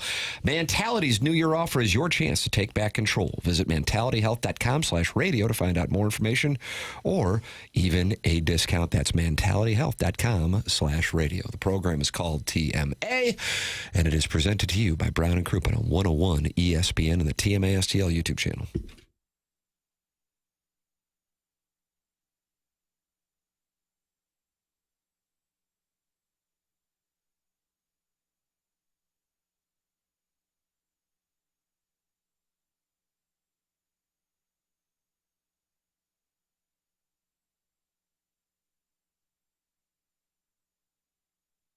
Moritz Reusch Jewelers, family, locally owned now for more than 4 decades. That's right. It's Moritz Reusch, online at ninjabling.com and located in Richmond Heights, right across from the St. Louis Galleria on Brentwood Boulevard in the Tower, and they're located on the 15th floor. You go in there, and that is a totally different jewelry buying experience. Number one, they respect that you have a budget, and they're not going to try to get you to go over that budget. Number two, it's private. They have so much jewelry right there in stock, specifically engagement rings for the guys who want to get something put together pretty quickly, or they also do custom jewelry if they want to design something from the ground up. It's Moritz Reusch, online at ninjabling.com. And Dan Reusch and his family are operating it, and they have been. This is a different jewelry buying experience you're going to find at so many different places. This is local. This is family owned. It's Moritz Reusch on the 15th floor of the Tower, right across from the St. Louis Galleria, online at ninjabling.com.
this is either passive-aggressive at me or Carly Simon's birthday. It's not Carly Simon's birthday. Warren wow, Beatty's so birthday. passive-aggressive at me. Well, when saying this is passive-aggressive about me, like, justify the song. That was the whole being point of it, correct? Yeah, I thought so. And Warren Beatty was the target, I Doug? believe Mick it was Jagger. One of Some those. confusion about that. I mainly played it because famous for being a Martha's Vineyard fan, resident. Carly Well, she did a Simon. concert there. Yeah. But I think she also has a home there, too. Probably has a home anywhere she wants. That's probably about right. She was from the publishing company Simon & Schuster. Right. Big money. Carly Simon confirmed that the actor Warren Beatty was one inspiration for the lyrics. How about that? It's a great song. Carly Simon will join us coming up in the 9 o'clock hour. That'd be kind of fun. That'll be good to talk. Iggy might have her number. She's probably too big. She's Things probably pop up that are so... Was James Taylor unfaithful to Carly Simon? Taylor had affairs... That's in the text inbox, or that's... No, that's Wikipedia, that it generates this whole conversation online. Taylor had affairs with a few other women, eventually setting up a separate home with one of his dancers while still living with Simon and their children in New York. Wow. He didn't seem like James Taylor looked like a Mr. Rogers type. But let me tell you something, Martin. That James Taylor, he apparently was like the chairman of the board. I mean, the ladies, they loved his style. Imagine him walking into Napoli. Carly Simon and James Taylor, iconic yet rocky love story. That's from Nine Honey. Nine Honey is the news source? It's a website that I'm not going to click on because I don't know what it is. You guys know who Do you guys know who Warren Beatty's sister is? Yes. Yeah. Oh, I don't. Shirley MacLaine. Shirley MacLaine. Oh, is that right? Mm-hmm. Yeah. Shirley MacLaine. That's a nice little piece of trivia. Isn't it nice? Mm-hmm. Is Franklin County too far out to be on the Real Housewives of TMA? My wife stays home with our 5 kids and loves this show. I may have to watch her around Doug, though. That's from the 636. Doug, is Franklin County too far out? For Absolutely not. Very much in play. All right. It doesn't have to be around me. Just send in a video. Tell us who you are, what you like about the show, what you hate about the show, Right. why you'd like to be a part of Real Housewives of TMA, and we'll go from there. Send the email in the morning after at InsideSTL.com, and maybe we can have our first casting.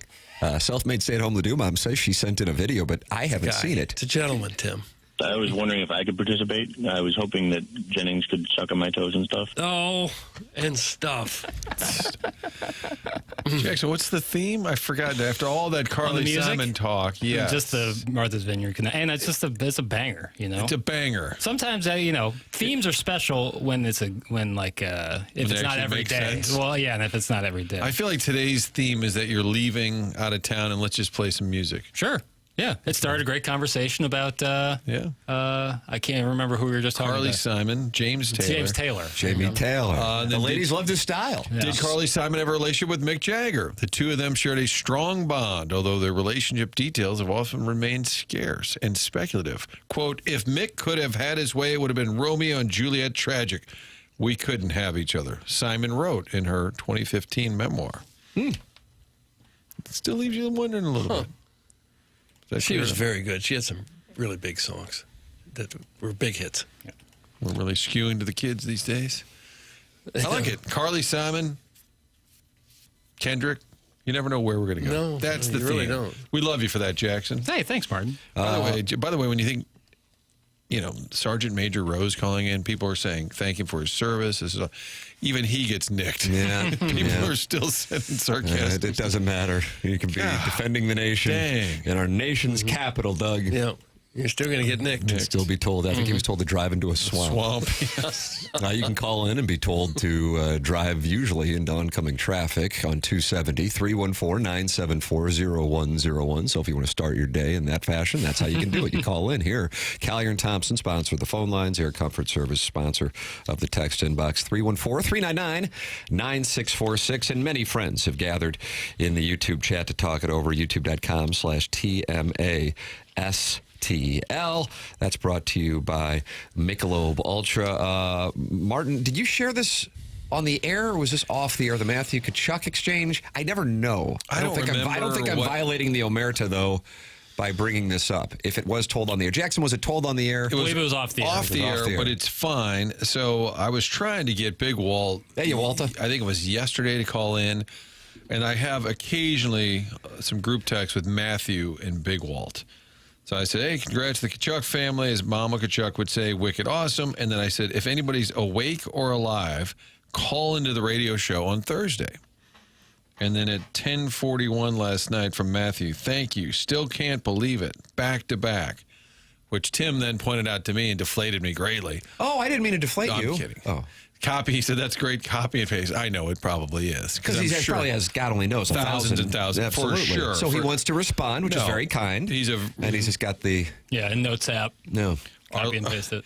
Our last group text was a brawl broke out at Two Eagles Golf Course in British Columbia during a Monday night league. Witnesses say that slow play was the cause of the altercation, with the blue shirt group having hit into the slower group, and then it led to a fist fight. So I said, Big Walt, this you, and Matthew laughed at it, and Walt did not respond. He's a stick, huh? Yeah. You see, they damaged the Stanley Cup. Yeah, in the that's exactly celebration. right, Doug. The Stanley Cup's banged up. The bowl of the trophy is cracked, and now the bottom is dented. It's not the first time this has happened. It happened with a variety of teams in recent history, for that matter. A spokesman for the Hockey Hall of Fame said the keepers of the cup are taking the appropriate steps and plan to have it repaired by the celebration parade, which is taking place on Sunday. Damage is nothing new for the 131-year-old silver chalice that has been submerged in pools and the Atlantic Ocean and mishandled by players, coaches, and staff for more than a century. Just this decade alone, the Lightning dropped the cup during their boat parade in 2021, and the Avalanche dented it on the ice the night they won the cup in 2022. Wasn't it Big Rig who was kind of blamed for it? Oh, he got the that's what I'm reading here. Yeah. What do you got? Pat Maroon accidentally dropped the trophy, causing a dent. Maroon slipped during a boat parade, falling backwards while holding the cup, and it landed on it and resulting in the damage. It landed on its end. It's kind of amazing that it's still around at all. 131 years of being partied with and celebrated over. 131 years of anything is a long time. Tell me if I'm wrong on this, Martin. I feel like you would be the person who would know. Sounds like logistics. It is, and that's why Martin would know. There are multiple Stanley Cups. I was just going to say, I think there's at least two. All right. Yeah. The keeper of the cup. It's like Saddam Hussein's. The real one is there in Toronto at the Hall of Fame. They're often compared. The chalice and Saddam Hussein. Yeah. I saw the real one at the Hockey Hall of Fame in Toronto. It's under lights, and it looks like a religious artifact. People are kneeling in front of it. Well, it's Lord Stanley's. Then they have the traveling cup or two. Yeah, Former TMA producers are crying when they see it. I'm reading 3. There's 3 Stanley Cups. Oh, The presentation okay. So cup. they're open with it. Presentation cup. The permanent cup, which is on display, which Doug was just talking about, and then the Dominion Hockey Challenge Cup, the original, which I guess is the original one. So like the one that's probably 131 years old. They said they would have this one up and running by Sunday, but that's a long time for these boys to make it to Sunday. Yeah. Yeah, jeez.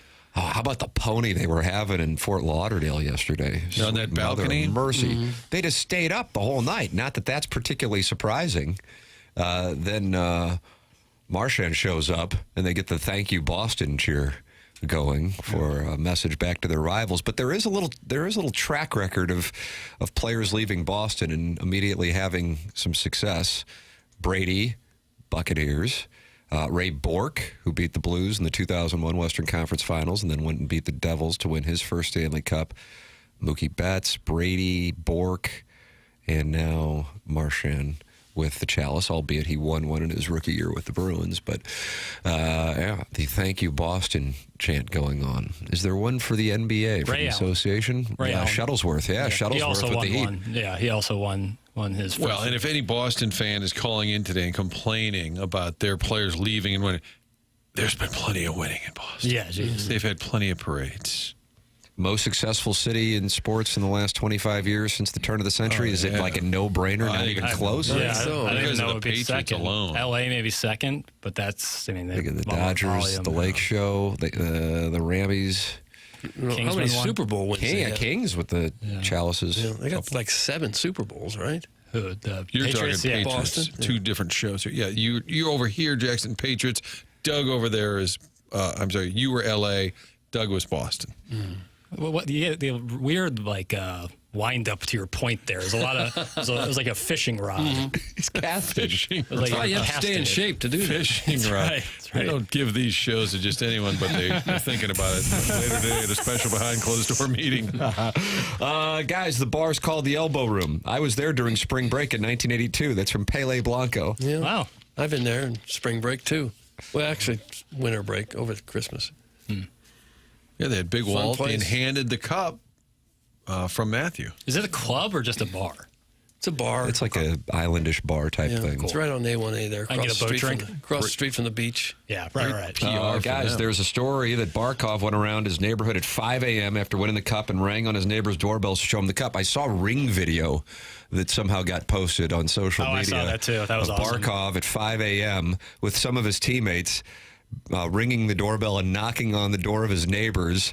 They turn on the lights like, what the hell is it? And it's Barkov holding the Stanley Cup on their doorstep. It'd be a nice picture to get if you could. Yeah, the ring video is glorious. It's like a kid wanting to play wiffle ball, but it's, an NHL player with the Stanley Cup outside your door. Could be frightening, though, if you weren't expecting it, to think there's a stranger out there with a battering ram about to go through the front door. I think I read that their neighbor is a huge hockey fan, asked for it. Like, he's like, if you win the cup, you have to come here with it. Probably so. Tim, yes, there's been a development. Oh, wow. And it's crushing. Matt Poling, friend of the show. My roommate, my compadre. Your Mizzou Sigma Chi guy? Yeah. He says, confirming, exact same text. And he shows a screenshot, Poling to Matthew Tkachuk. Thank you. Still can't believe it. Back to back. This is like the Father's Day text where you write back, hey, thanks so much for your kind words. And they go, who's this? Happy Father's Day. So I don't think Matthew will be calling into the show. What about Walter?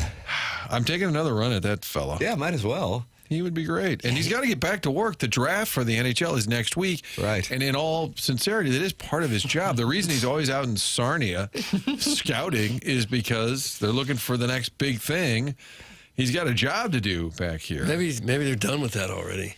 You wouldn't think there's Done still all the work? You wouldn't think there's still a lot of hockey. Doug, don't you think they're restacking the board? Yeah, I cramming. don't know. The Rams would always restack the board. Trying to figure out who's got blue Big tie feet. hill. It's a big tie hill. Nothing upset Doug more than the Rams' selection of the 5'6" cornerback. Horrible. Delightful gentleman. Mr. Pick, is that what they call him? Pick. I think he called himself that. No, he was a Tuesdays with Ty, one of those things where you do alliteration in sports talk radio. And they sell it He to was on somebody. it. I think you had already had your exit, but maybe and the cat was like, we got to come up with a nickname for you. And he goes, how about Mr. Pick? And he played along with it. And I don't know how well that played with the veterans that the rookie came in calling himself Mr. Pick. Yeah, it's tough. Johnny Load. Yeah, wasn't that John It was Rodriguez? very It was similar akin to the that. Johnny Load. It is TM8, and it's on 101 ESPN, plus on YouTube at youtube.com/TMA. STL. That's where you can watch the program and talk it over with other listeners. And, of course, you can email in the morning after at InsideSTL.com for our Design Air Heating and Cooling email of the day. Doug, you know something about Design Air Heating and Cooling. With these hot temperatures, sweet mother of mercy, you want to be able to go to DesignAirService.com. Or you're going to need it when it comes to heating and cooling, of course. You got to trust the name that's been around longer than all of us, and that is Design Air Heating and Cooling, proudly serving the area since 1904. More than a century of keeping homes comfortable and customers happy. They're not just another HVAC company. They are, of course, the longest-running sponsor on TMA, and that loyalty says a lot. The helm, Seth Goldcamp, a name you can trust, leading a team that truly values integrity. Seth has been out to my house a couple times, and also some of his handsome repairmen. Boy, they do great work. At Design Air, they believe in honest work. You'll never be sold something you don't need, whether you're dealing with the St. Louis cold or the summer heat that's right around the corner. They have got your back with dependable service and no-pressure solutions. Visit DesignAirService.com and schedule your service today. Design Air, comfort you can count on since 1904. And, of course, the home of the handsome repairman. Email in for the Design Air Heating and Cooling email today, the morning after, at InsideSTL.com. The Cardinals have hit a skid, although they have won 2 of their last 3, but it is nothing like what is going on in another market. And a former Cardinal broadcaster is on the call of that, and he gives his perspective on what it's like to be on the call of a team that is in a death spiral. We'll have that for you next. It's TMA 101 ESPN.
Ah, Doug.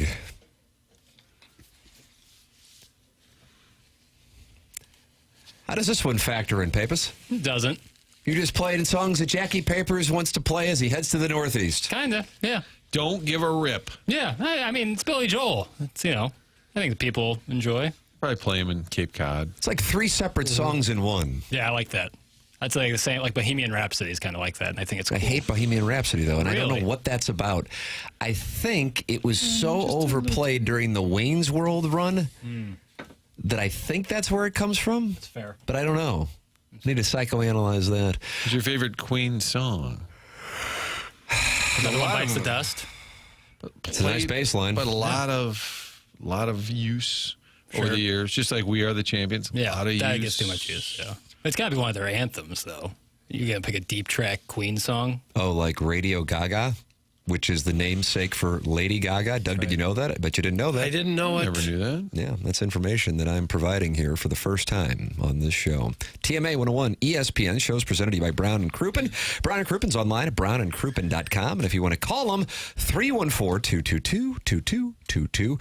They are St. Louis through and through. Founded right here in 1979 and just built brand new offices on the hill right across from Ragazzi's. And it is Terry Crouppen, his son Andy, and Ed Herman, who you hear on the program every Tuesday. And they are TMA listeners, and we ask that you support the sponsors. If you are in need of a personal injury attorney, you want to be in a position to work with somebody who is local and knows the legal environment, that's where Brown and Crouppen comes into play. brownandcrouppen.com, 314-222-2222. Remember, the choice of an attorney is an important decision. It should not be based solely on advertisements. Some good news here. By good news, I mean news that is just coming out. I wouldn't call breaking, but something that I think our listeners will be interested in from the St. Louis Business Journal, just posted here. And it's about the Cardinals and what went on with the Chiefs, Royals, and how it could impact the Cardinals. Bill DeWitt III appeared on the St. Louis Business Journal's podcast, The Arch City Report. I would consider that to be recommended listening, for the record. And they're going to post that podcast later today.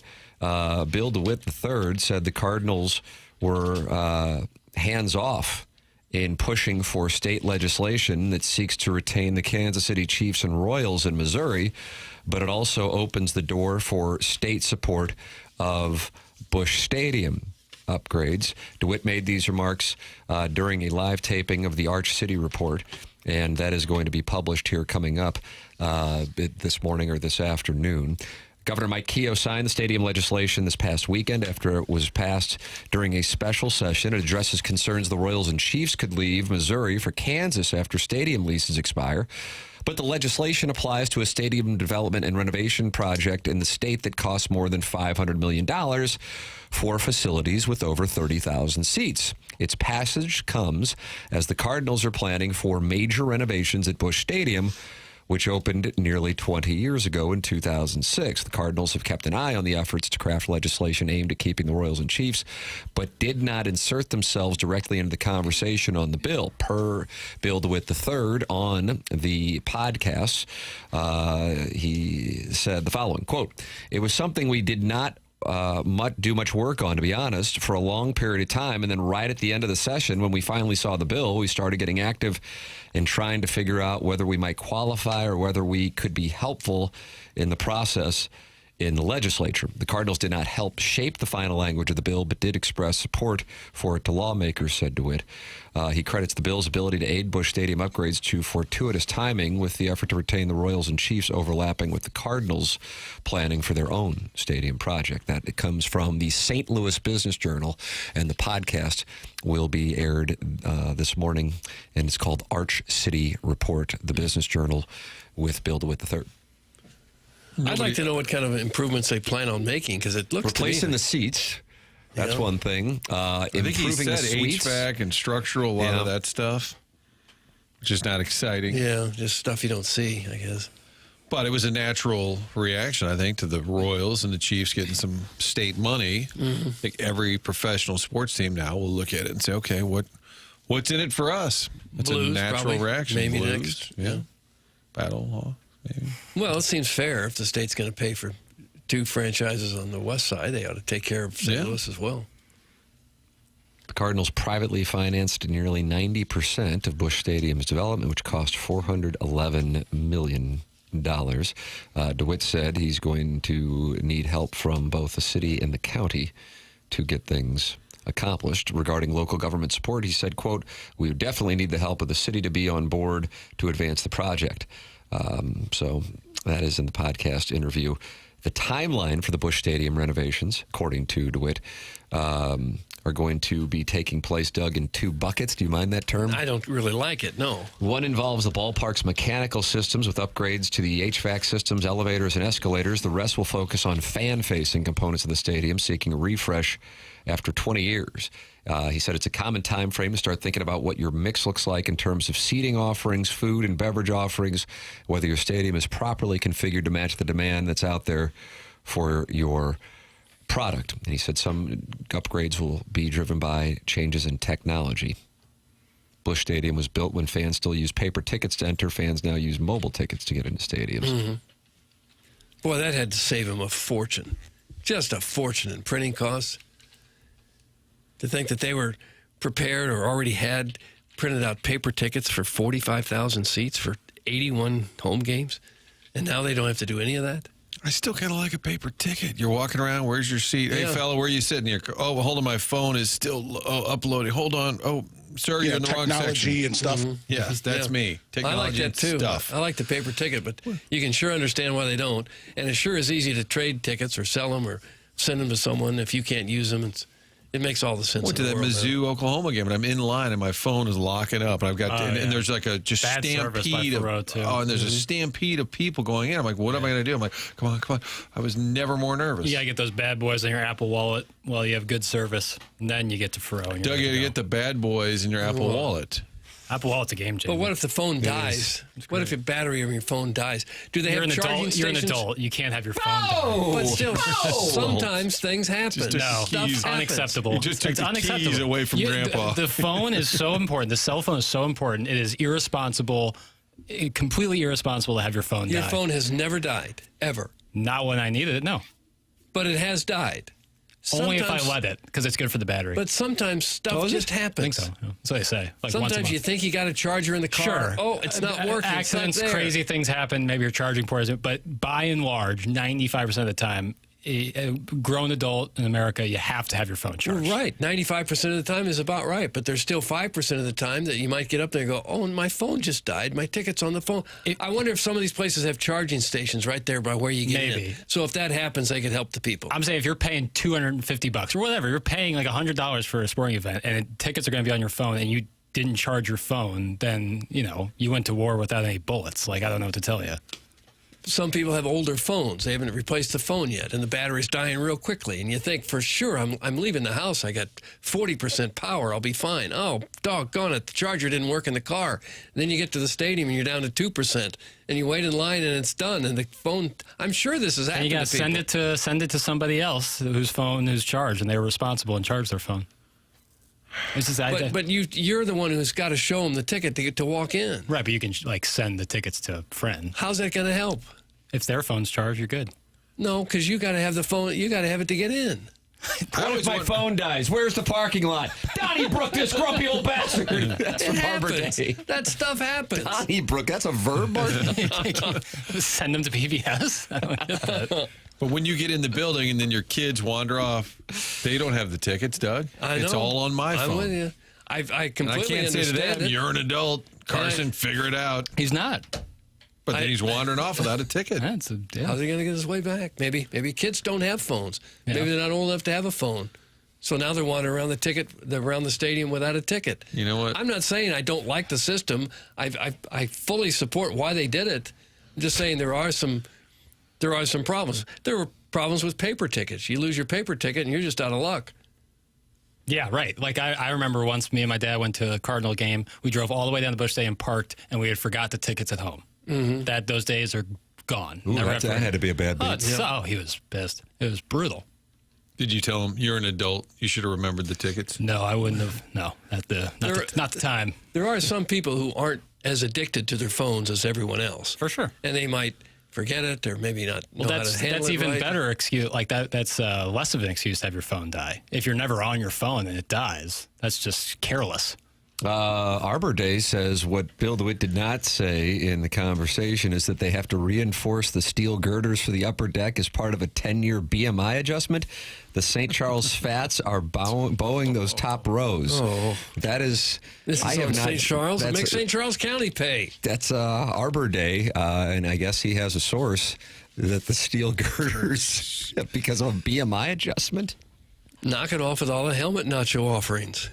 So you think the helmet nachos should only be offered in the lower bowl? Probably, where there's more of a base. A little sturdier down there. Should reverse it, really. The fats should go down low. Mm-hmm. The skinnies should go up top. Mm-hmm. Yeah. You load from the bottom down. If your kid is too young for a phone, they shouldn't be wandering alone in a stadium, you geezer. That's from Beer Cats Doug, and he, of course, some people is aren't with gonna, Hot Wife Autumn. Some people aren't going to give their kids a phone until they're 10 or 11 years old. Yeah. A couple of 10 or 11-year-old kids could go together to go to the bathroom. It's not optimal, but it's happened, I'm sure. I want to say my take on your phone not being charged, it doesn't matter if you're old, young, if you are an adult human in America, like, you have to have your phone charged. It's just, it has to be done. And well, but that's easier said than done. Sometimes stuff just happens to people. Totally. In a rarity, things happen. You're absolutely right. I wouldn't want to be the usher or the ticket taker, because you all day have people saying, oh, I don't know, it was here in my phone. Hold on, hold on. I can't. No, it's not loading. Yeah. Oh, it was in my email all day. No, and how many times you just say, oh, screw it, go on. It'll probably take a while before the entire population gets it and is fully prepared every time you go in. We're probably getting there. I don't see many problems now. No. There were a couple years ago. Right. You always saw people with problems. You usually just have to turn your brightness up. Like, that usually fixes any issue with online tickets. The brightness on your phone. Yeah. The scan is easier. What about concert tickets? You ever save those back in the day? Oh, I saw the Flaming Lips at the Hearns. Yeah. I guess you got to take a screenshot of your phone and then print that out. You got to make your own paper ticket. Well, some venues, when you get it, like, you have a mobile ticket, but they'll give you like a ticket stub if you ask for it. Like Will Call. One place I've seen a couple places do that, which is pretty cool. If you are a collector of that sort. Tickets, not a problem in Washington, Martin, if you want to go watch the Rockies and Nationals play today. What a matchup. Day game. Oh, it's so good. Things are not going well for Washington. Actually, the Rockies, they've won 4 in a row. That's 25% of their wins have taken place since Sunday. But Natitude has lost 11 in a row. Bob Carpenter called Cardinal games for a number of years. Here is what he has to say about the Natties. But, I just want our fans to know you're entitled to your opinion about everything that's going on. Baseball fans pay a lot of money now to park, to buy a ball cap or a jersey, to eat and drink at the ball game. That's the beauty of baseball. You are, you can manage the game in your mind. You can be the hitting coach. You can be the pitching coach to your heart's desire. It's great. It's your privilege. And you should do that because it proves you care about the game.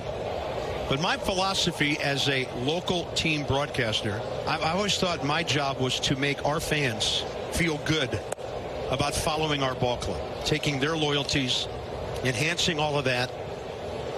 And when you win like we did 6 years ago, it's unbelievable. And when you're having a tough time, it is really, really tough. And every fan has to make up his or her own mind about how far that support goes. Are you a true fan? Are you a spectator? Or are you a casual fan? And I know we've got thousands upon thousands, 10,000s of really loyal fans who love this game, love this city, and love this team. And these are the times that try us all. You could tell the game is going on. He wasn't even mentioning it. He didn't care anymore. Not the Vince Scully model of... Their last 6 losses have come to last-place teams in Colorado and Miami. That's not good. Well, Miami might not be a last-place team much longer, as the Natitude is only 0.02 of a percentage point up on them in the NL East. The NL East, which I thought anyway, going into the season, would feature some of the best in 3 of the top teams. Well, they only have 2 of them, and then 3 teams under 500, and 2 of them the worst in the game. The Braves are 6 games under 500, and that's with winning 2 in a row. And then Natitude is 14 games below 500 on an 11-game losing streak. And, of course, the Marlins are where you would expect them to be, in last place for the moment. Again, if you could have parlayed the Marlins, Pirates, and Rockies being in last place before the season, I wonder what that would have paid. It might have been even money. It was that predictable. And the NL Central, not considered a terribly strong division, has 4 teams above 500. Who would have thought? I would not have thought. Yeah, and the AL East is the only other division in baseball that can claim that. I think all of the last place teams in the 6 divisions, 5 would have been exactly what you would have expected. White Sox, A's being the 2 in the American League, the Orioles being the surprise in the AL East. Your thoughts are welcome by texting in 314-399-9646. That's the Air Comfort Service text inbox. Call in like Sergeant Major Rose did at 314-974-0101. Watch the program, talk it over with other listeners. YouTube.com/TMASTL. The program's called TMA. It's presented by Brown and Crouppen on 101 ESPN.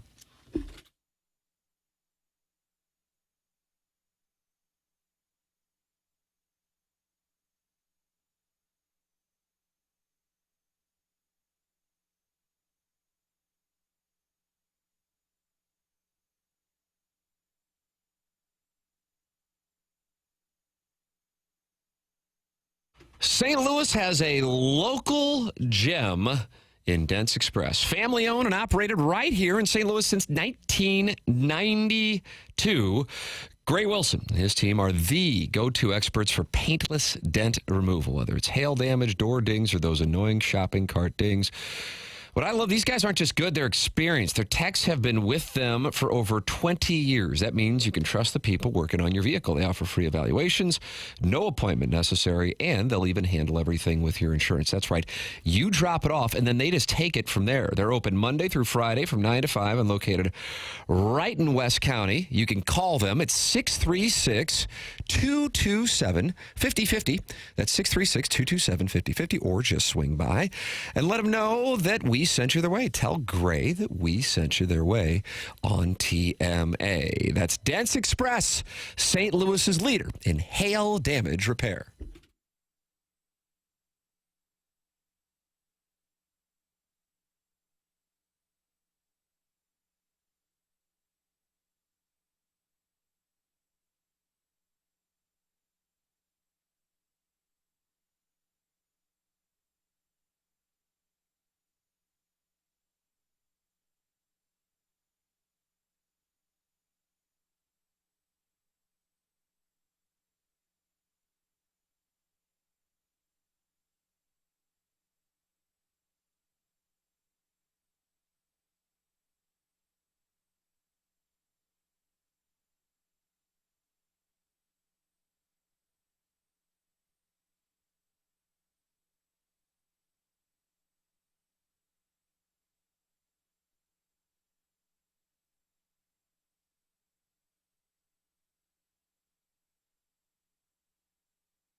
This is Jackson with the Sports Center update. It's brought to you by Saliga Heating and Cooling. Tonight on 101 ESPN, you can catch the NBA Finals Game 6, where the Oklahoma City Thunder lead the series 3-2. That game will be in Indianapolis between the Thunder and Pacers. That's a 7:30 tip-off right here on 101 ESPN. That was our Sports Center update brought to you by Saliga Heating and Cooling, a Daikin heating and air conditioning dealer.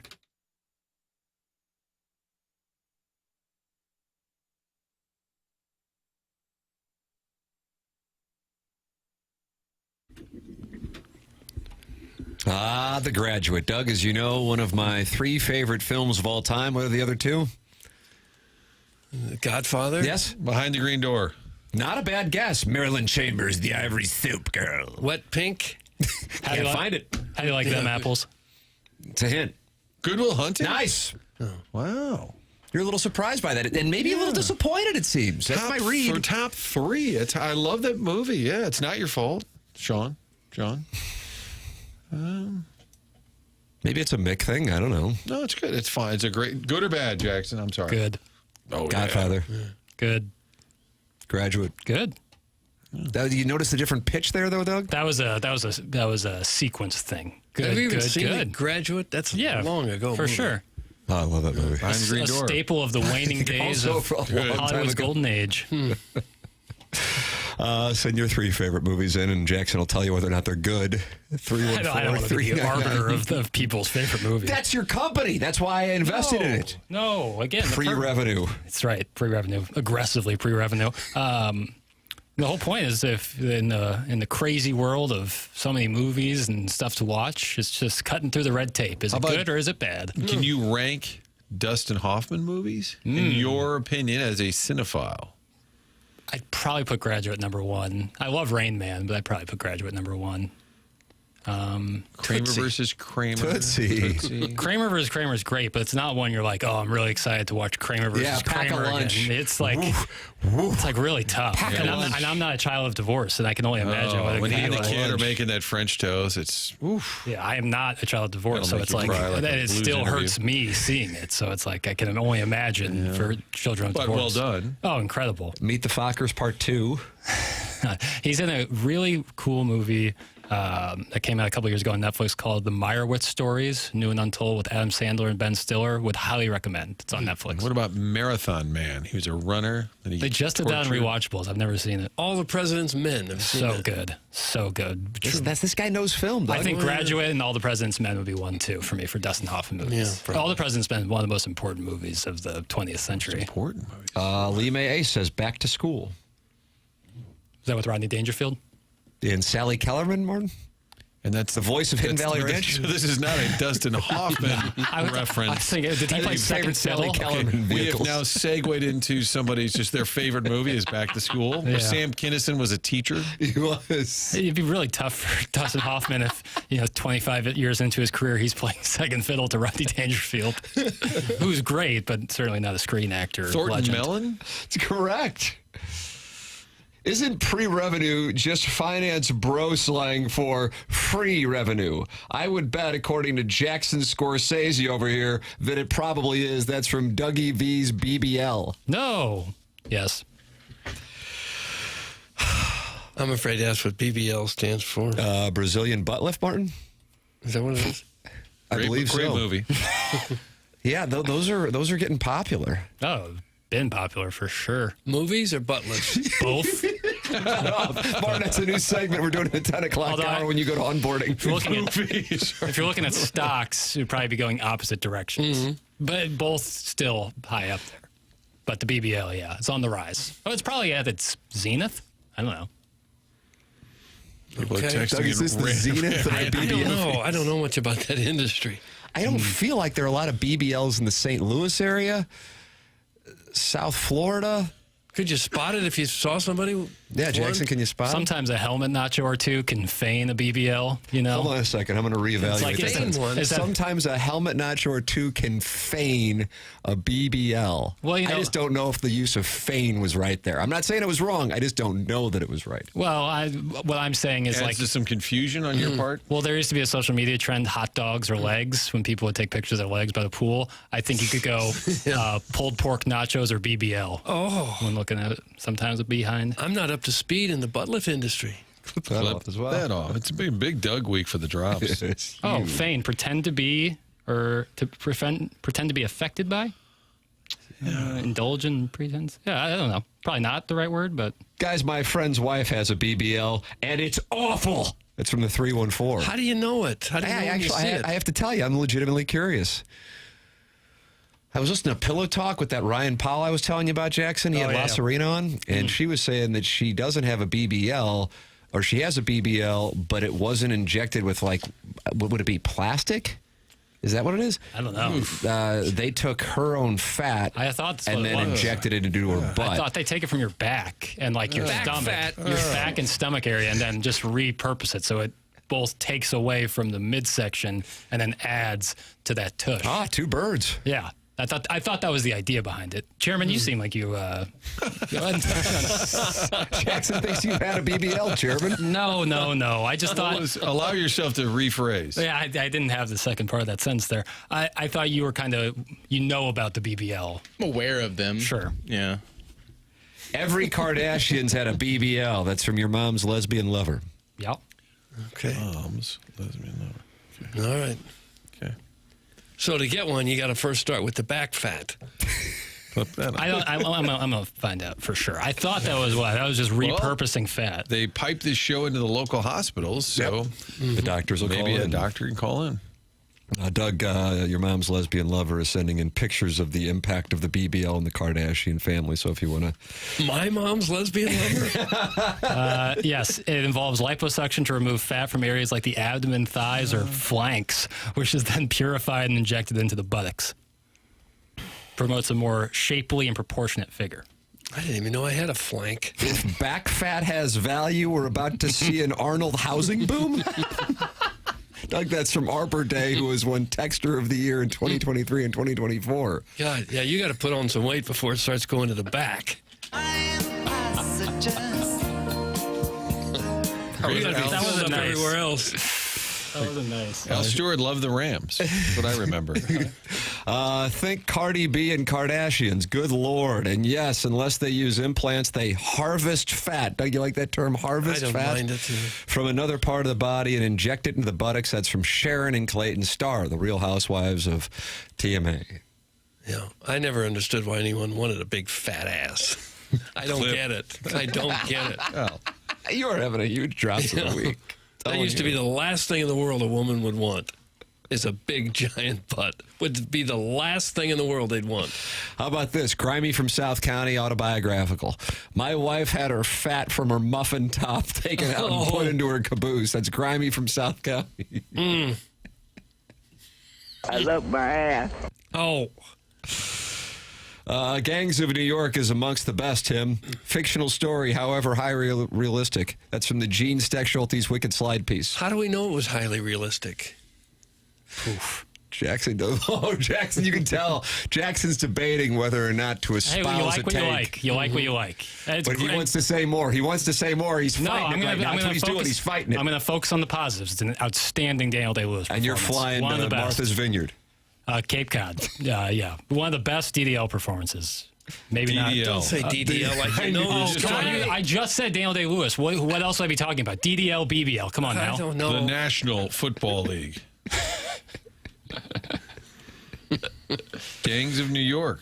What do you think the budget was? Oh, God, $120 million. That's probably a nice play. 97 to 100 million. Nice job. What do you think the box office was, fella? Probably 220. I was going to go 250. 193. Wow. Long profit season. Long and rated R is not a good combo for the box office. I went in excited thinking it was going to be a really good movie, and it's just kind of an excuse to be violent. Cameron Diaz is miscast in that movie. Is that right? Who should have had that role? And was it 97, Doug? 99? No. 2001? That sounds more. 2002. Yeah.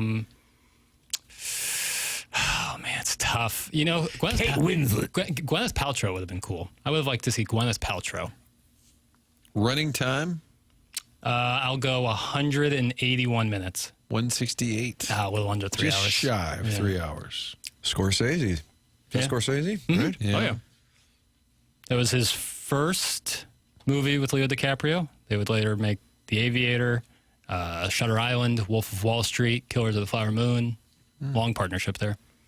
It'd be tough to do a Scorsese Rushmore, wouldn't it? Yeah, I don't think that would be his vibe. Well, I'm saying for us to pick a top 4. Oh, yeah. That would be tough to do. Jackson, I don't know if you want to sit this one out or not because they're going to be coming for you here. And I'm just warning you on the front end of it. America is voting with their remotes on this year's NBA Finals, and so far they are opting out.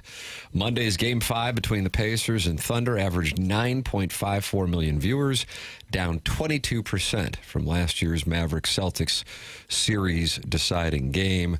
Per John Lewis of Sports Media Watch, it was the least watched NBA Finals Game 5 since the 2020 bubble, a common superlative for this year's series. Excluding the bubble season in which the finals were played in October, Monday's game was the least watched Game 5 since. Anybody want to take a guess? I don't even remember this series. Oh, I don't know. I don't remember these two teams playing. Is it in the 21st century? It is in the 21st century. I don't remember this series in the slightest. It can't be the Cavs being smaller market because it's LeBron, so that's not Miami, Juice. I'm just thinking Raptors, big Warriors? names. No, because it's the Warriors. There's a part of me, I don't know if there is a series in the World Series, NFL Super Bowls, NBA Finals, or NHL Stanley Cup that I don't remember at all, and I do not remember this series. Does it involve the Spurs? It does. Pistons, Spurs? Nope. Spurs. Do I have initials The for Magic? the other team? NJN. Oh, yeah. So they did play. Yeah, Spurs and right, Nets, right. 2003, Martin. Yeah. That was weird. That was odd. 9.31 million viewers. No other Game 5 has fallen shy of 10 million viewers since Nielsen introduced its current audience measurement methodologies in 1988. Whew. Cats and dogs. Well, these might be the two smallest markets that have ever gone head-to-head in the finals. Certainly in the 21st Possibly. century. Yeah, certainly in the 21st century. Yeah, if your team gets in, the whole town's watching, and if your whole town is, a fraction of the size of New York, L.A., Chicago, et cetera, then you're not going to have very good ratings, probably. But, and I think we would all agree with this, but I don't want to put words in your mouths, it also lacks star power. That's the bigger problem. Even though it has the MVP. The market is way less important than star power. Cleveland is not a big market, but when LeBron James is playing, it's as big a market as you can Cleveland's get. a hell of a lot bigger than Oklahoma City. I mean, relatively. I think Martin's about to look up market sizes. just TV market-wise, it's fairly bigger. Okay.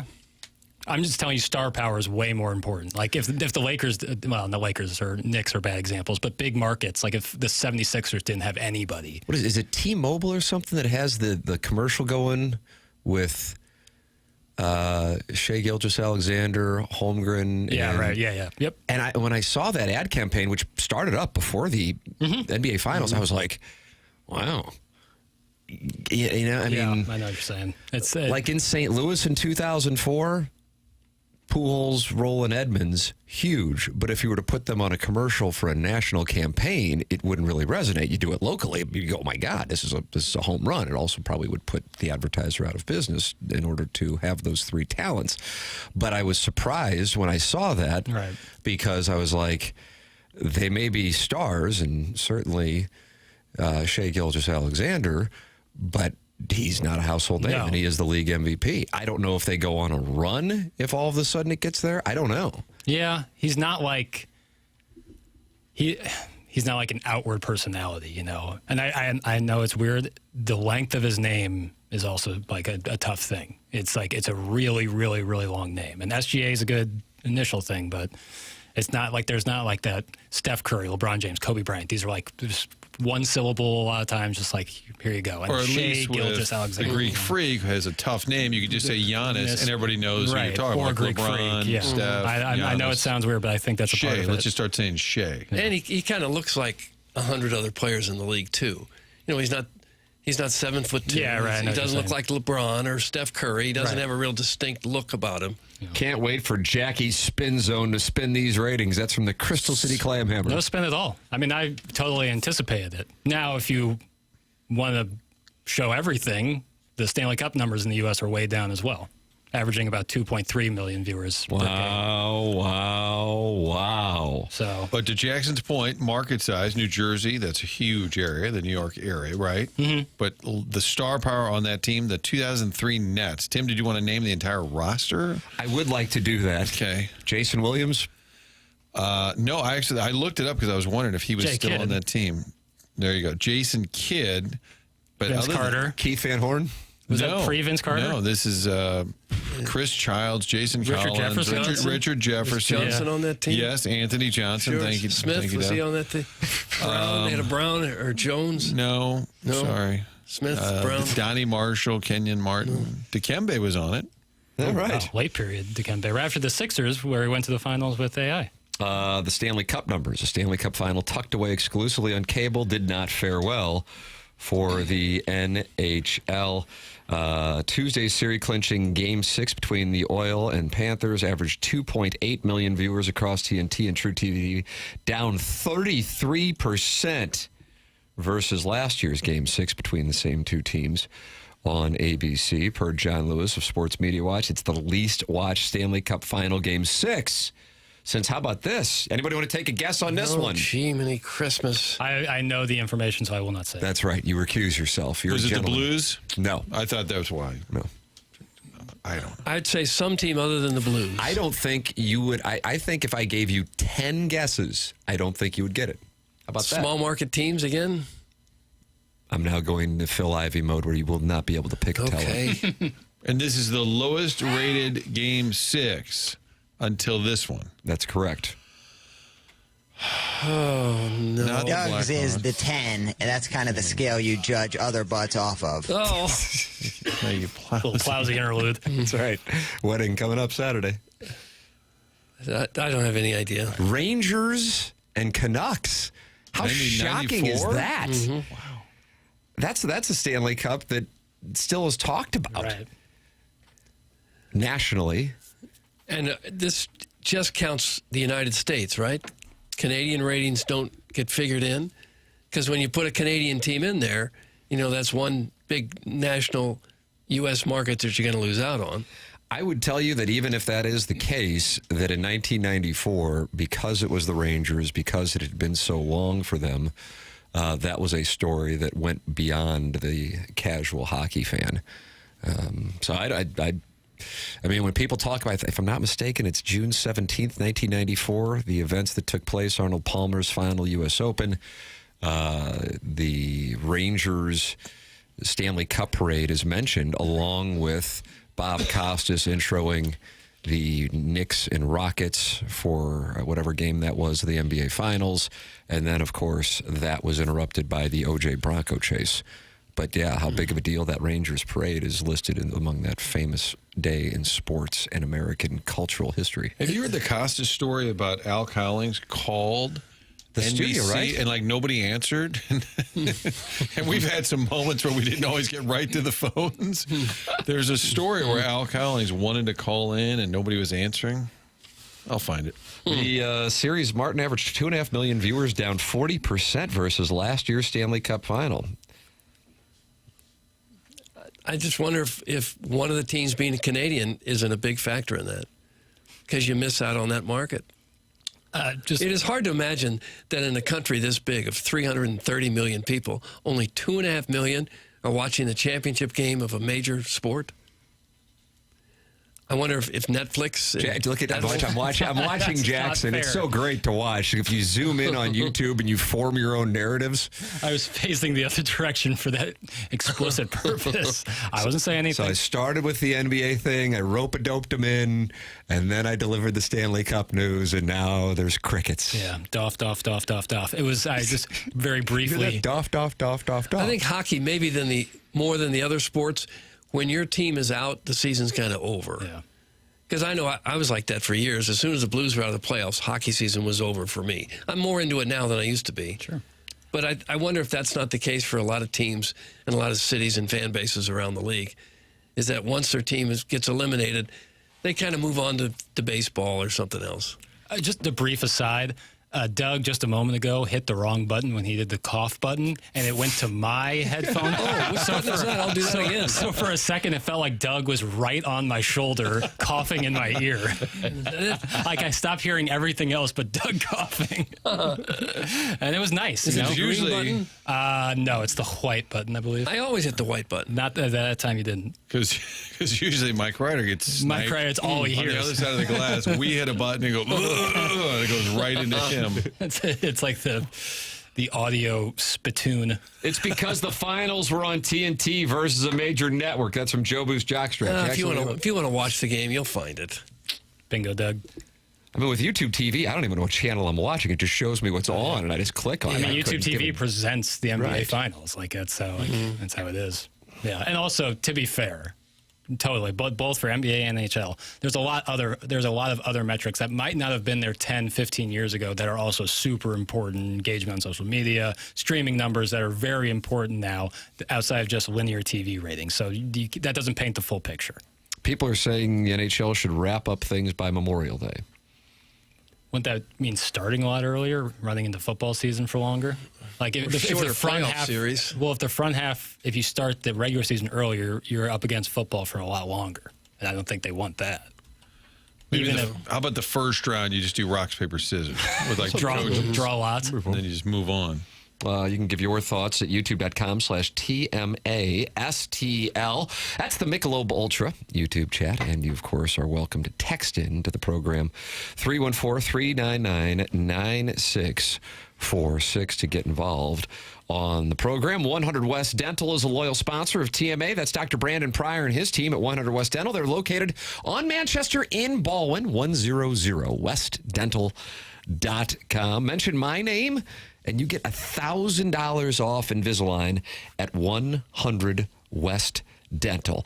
I know plenty of people go, I just don't want to go into the dentist. Well, here's the deal. Dental health impacts the rest of the body's health. So really poor dental health can cause health problems in other parts of the body. Get checked up, get taken care of, especially at a place that has all the latest technology. You walk in there to 100 West Dental, and you are not thinking you are in a dentist's office. It looks incredibly updated with new technology that separates 100 West Dental from the rest. 100westdental.com. Give them my name, and you get $1,000 off Invisalign at 100 West Dental with Dr. Brandon Pryor. That's 100westdental.com. They're located on Manchester in Baldwin. Tim McKernan, Doug Vaughn, Martin Kilcoyne, Jackie Papers is on the ones and twos before he heads to the Northeast tonight for a little vacation. He'll be back with us on Tuesday. Chairman Kurt will be running the board tomorrow and Monday. This program is called TMA, and it's presented to you by Brown and Crouppen on 101 ESPN and the TMA STL YouTube channel.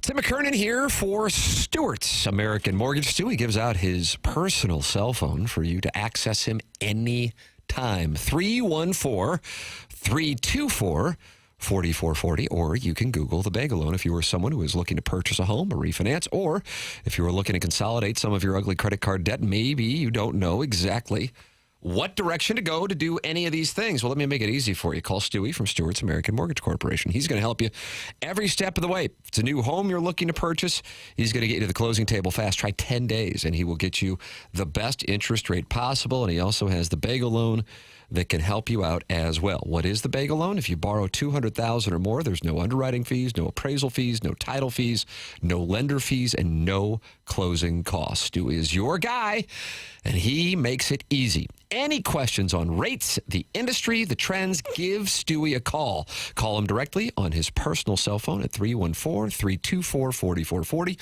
or you can Google the Bagel Loan.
Any reason for this one, or you're just playing songs you like? He's Canadian, and we just talked about the Stanley Cup. Nice. It works.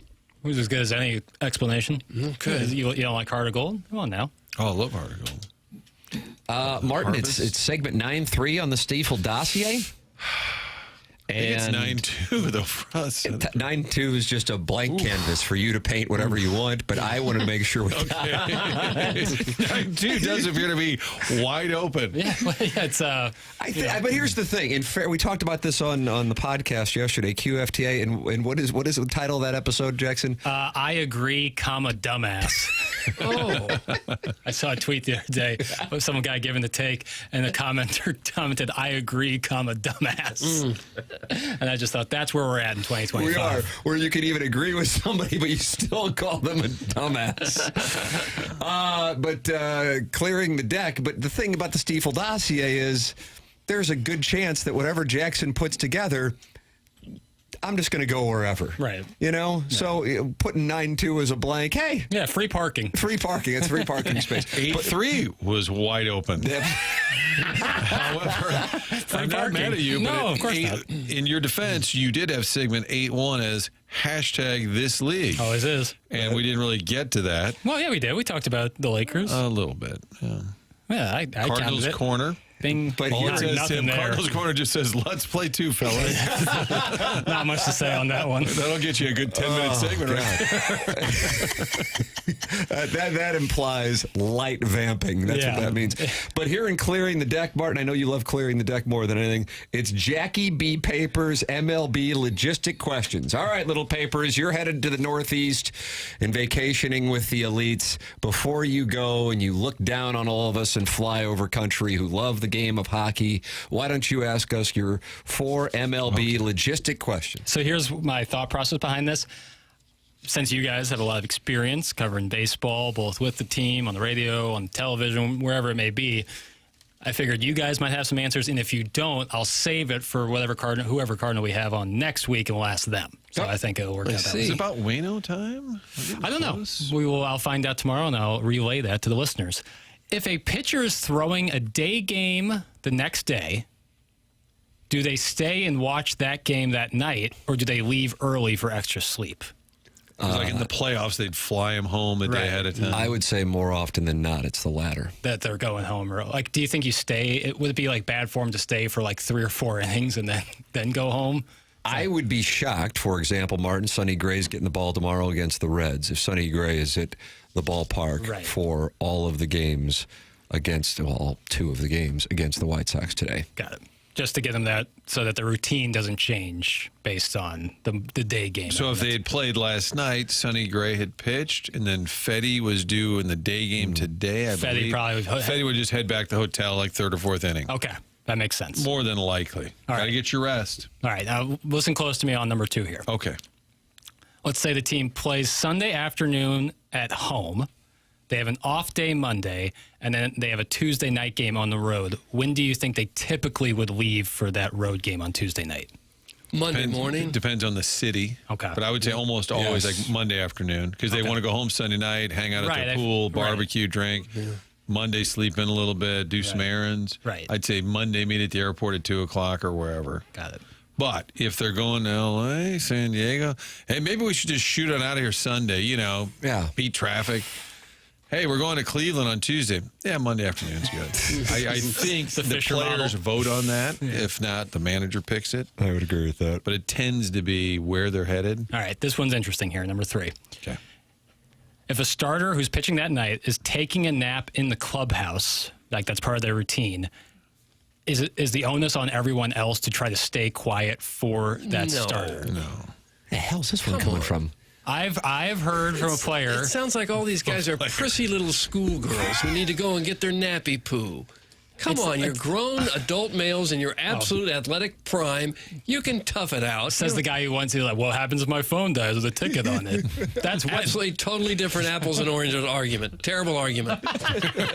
If you're a 27-year-old professional athlete, I would hope you could get through the day without getting your nappy poo and everyone else has to be quiet around you.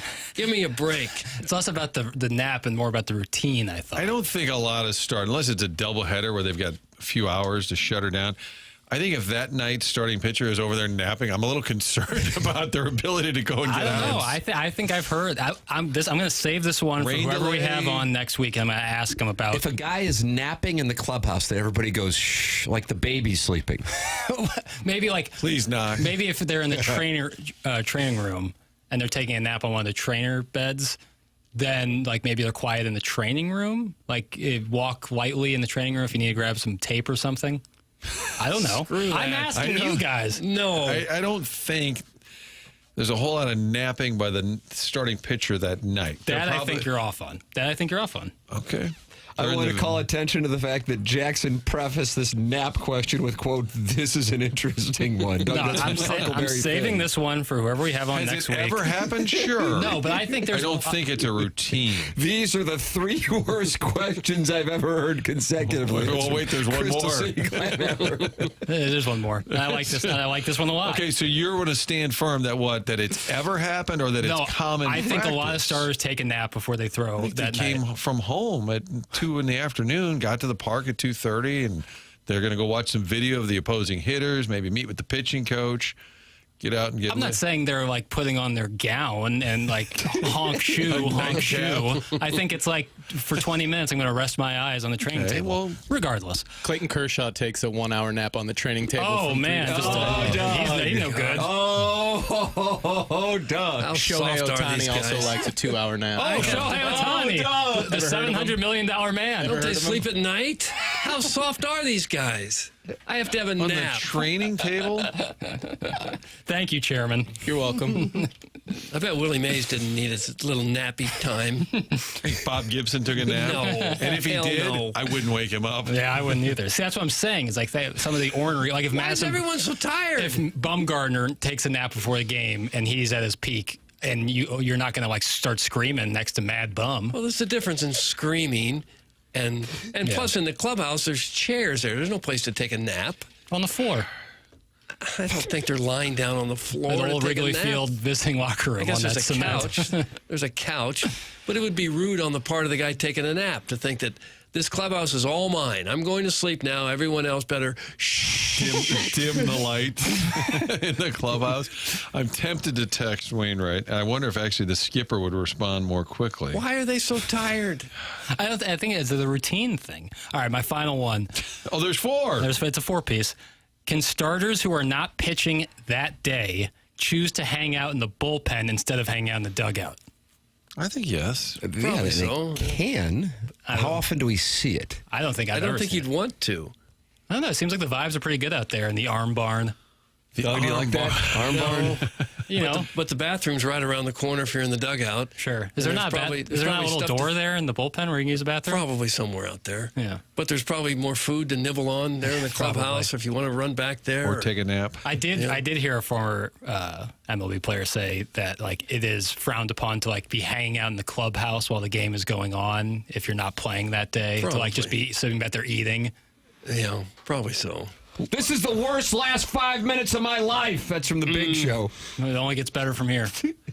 I have a question for Jackson. Ooh, I am taking questions. Where was this list yesterday when we had a big league pitcher on named Steven Matz, and we were sort of struggling with questions? Where was this yesterday? You're right. We could have peppered Matzy with these questions. Johnny come lately is who I am. Because we did get him offered a hot dog in the bullpen.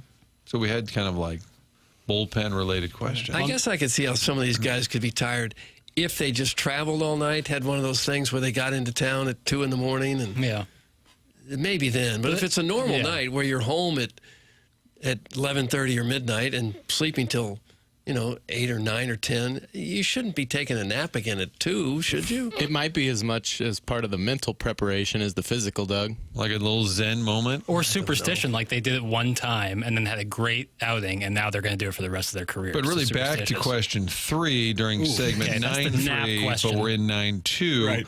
Your question was, if a starter's taking a nap in the clubhouse before their start, does everyone try to stay quiet? Right. And that answer, I believe, is a firm no. I didn't realize that there'd be some pushback on the nap thing. So that's that I underestimated. Or else I would have just asked, do starters take naps? Have you been in a major league clubhouse?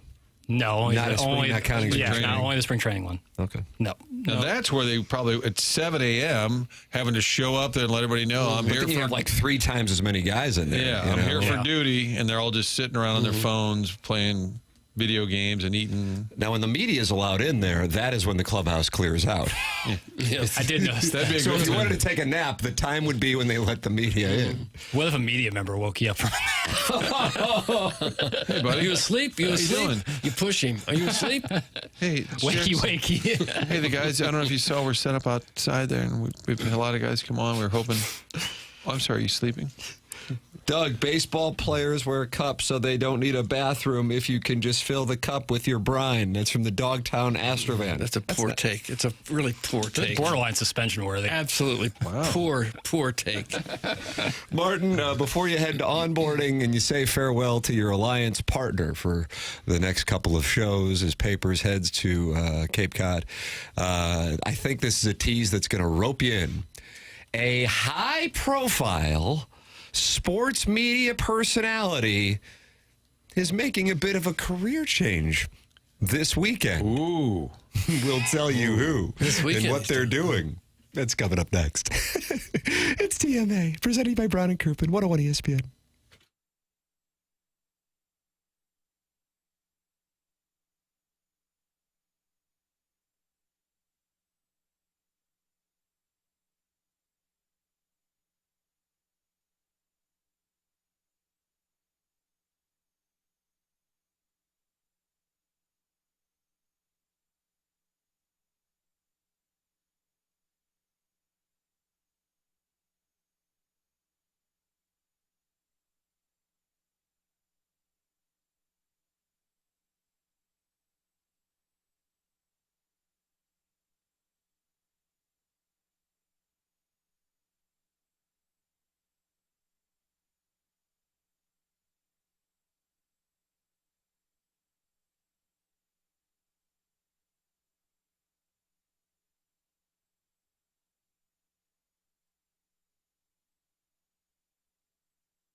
Nah, Doug. What is this song about? It's a good question. Pitchers napping before they head to the mound. Maybe Stay cricket. awake. You enjoyed the gentle percussion? Teet, teary, teet, teet, teary, teet, Okay. teet. Paul's birthday yesterday? That's right. This is a 83. solo piece by Paul. I'm reading about the meaning right now, Tim. And what are you getting? About civil rights troubles in this in 1960s South and U.S. All right. Yeah. It's what in 2018 he kind of talked about that.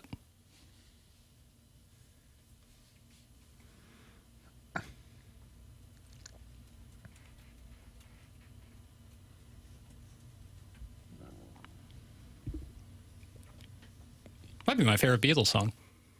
Mount Rushmore of Beatles songs. Go. I like This that one- Rubber Soul album. Is Hey Jude too chalky? No, not if it's your favorite one. Okay, Blackbird, Hey Jude, Eleanor Rigby. And give me Twist and Shout. A little Ferris Bueller. Phew. Give me a little Twist and Shout. Very displeased with Too that chalky? selection. Too chalky? Too chalky? Oh, now Martin's vomiting. Emoji to you. Do I have to pick something off like Sgt. Pepper? Go deep tracks. I just looked up the Michelob Ultra YouTube chat, and Chairman Kurt is in there, and he just said F the Beatles. Yeah, you've had this take. Gosh. My dad loves Chairman Kurt. He hates when you say F the Beatles. Like, it really I'm a bothers him. big proponent of some people, some things, so I'm fine with other people liking them, but it's an instant change for me if a Beatles song comes on. How about that? I'm not quite there with you, Kurt, but I'm not a huge Beatles guy, and I've offended my friends that are Beatle nuts. And I said, I kind of like that Wings material from Paul McCartney better. And they said, oh, my God. Oh, you're the worst. But some people like some things. Well, with the Beatles, it's been 60 years of hearing the songs now. People are perhaps ready to turn the page. Not me. Listen to something new. No, it's still outstanding. Yeah. Paperback Groundbreakers, Writer. I like that song. It could be that we've just heard it so much Get that back. it gets to be too much. JoJo. What the hell are we doing? Get your ass to Cape Cod, pal, and give KG the keys. That's from Moistest Aloo. Hashtag possible burner. We are doing a radio show. What say you, bro? Little Jackie Papers loved that rascal puff. I deep teased this before the segment. A high-profile sports media member is switching careers for this weekend. And he guesses. And this isn't like Michael Strand's going to do the evening news or something No, for it's a not day. like a gimmicky sweeps. They might need initials. But they're AS. only doing it briefly. That's correct. AS. So they're going to manage a ball club or something. Hal Smith. Abraham Zapruder. No, that was a Z. The second letter, first name. D. Adrian Smed. Smith. Adrian Smed? Smed, S-M-E-D. It's a weird name. And the third letter, please, Tim. A. Adam Sandler. Adam Schefter. Yes. Oh, Adam Schefter is going to host Sports Center. Adam Schefter is covering the PGA Tour's Travelers Championship this week. He is covering Rory McIlroy and Keegan Bradley's group, which just teed off. He says, quote, "It's going to be fun to get out of my cage and do something I'm not used to. As much as I love my job, and I love the challenge of being able to experience something new. I did about a half dozen NBA games, the sideline reporter before the pandemic. It's invigorating and refreshing." It's at River Highlands, right, which is in Connecticut, which would stand to reason if he's in Bristol, right? Doesn't it suppose. seem like the logic there? I don't know if he lives in Bristol. I don't know. why? I don't know either. Let's go down to Adam Schefter on the 12th fairway. Guys, I'm hearing that Jerry Jones is looking to trade the fourth pick. Adam, this is golf. Oh, that's right. Well, good for him. He debated doing the Truist Championship last month in Philadelphia, but determined it was too soon after the NFL draft and took a rain check. He looked at the schedule, and the Travelers, which is played at TPC River Highlands in Cromwell, Connecticut, isn't too far away from the headquarters of the worldwide leader in sports in Bristol. He was even able to appear in studio at ESPN on Wednesday, so that was the reason why he decided to go ahead and do it. All right. Is that going to make you watch more of the tournament? Probably not. No, my bet on Davis Riley will, though. Okay. TPC River Highlands, of course, in 2016, where Jim Furyk shot 58. Oh, all right. Yeah, with that weird swing.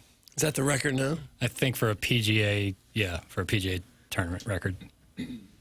Best Beatles songs ranked by fans. Ooh. Yesterday's got to be in there. By the fans. This is on Ranker. I would think Hey Jude is one. I guess I'm wrong. I bet Twist and Shout is way up Hey there. Jude is number 10. This is a ranker.com. They're pretty good, ranker.com. And this is by the fans. So we have one of the 10. I'll get top 10. Hey Jude is number 10. What did you say, Doug? Yesterday. Yesterday is number 4. Come Together? Imagine. That's just That's a Lennon. John Lennon vehicle. Come Together, no. I was about to say, I would guess Come Together would not be in the top 10. Let It Be? Let It Be's got to be. Let It Be is number 5. Nice. How are we missing number 1? Well, can we have initials, please, for number 1? ADITL. ITL. All day it's Tim's life. Got out of bed. Had to come. A day in the life. A day in the life. According to the fans at ranker.com. Strawberry Fields Forever, number 2. In My Life, number 3. Lucy in the Sky with Diamonds? Yesterday, number 4. Let It Be, number 5. Here Comes the Sun. Eleanor Rigby, number 6. Something, number 7. Here Comes the Sun, number 8. Yes. Penny Lane, number 9. Hey Jude, number 10. While My Guitar Gently Weeps, 11. Help is number 12. Blackbird just played on this random Jackie Papers Thursday. Yeah, the farewell edition. 13. Come Together, 14. I Want to Hold Your Hand, 15. I don't like that really early poppy stuff, but there you go. Ranker.com. Can I do the same thing with Michael Jackson, please, Martin? Oh, yeah. Okay. Yeah. Who do you think would be number 1 on the Martin? The Michael number Jackson. 1? You You think it would be Beat It? Thriller? Or no? Thriller, yeah. Because you got I a don't know Billie if Jean. Triller's got the video. I feel like Billie Jean might be. I'm going to go Billie Jean. I'm not going to allocate a large percentage of the bankroll, which obviously is depleted because of the cash calls.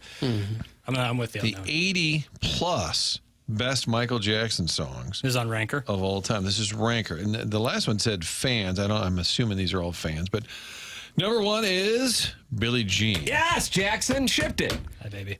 Number 2, I'm going to disagree with. Bad? Unless I think it was covered and popular.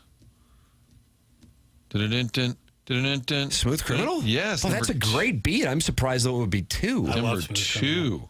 You're talking about Alien Ant Farm's version. That's what it was. Number 3 is Thriller. Number 4, Beat It.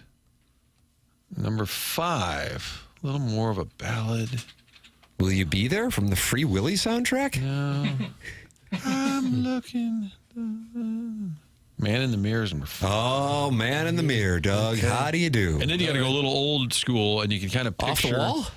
No, you can picture Elaine dancing. Oh, with the little kicks?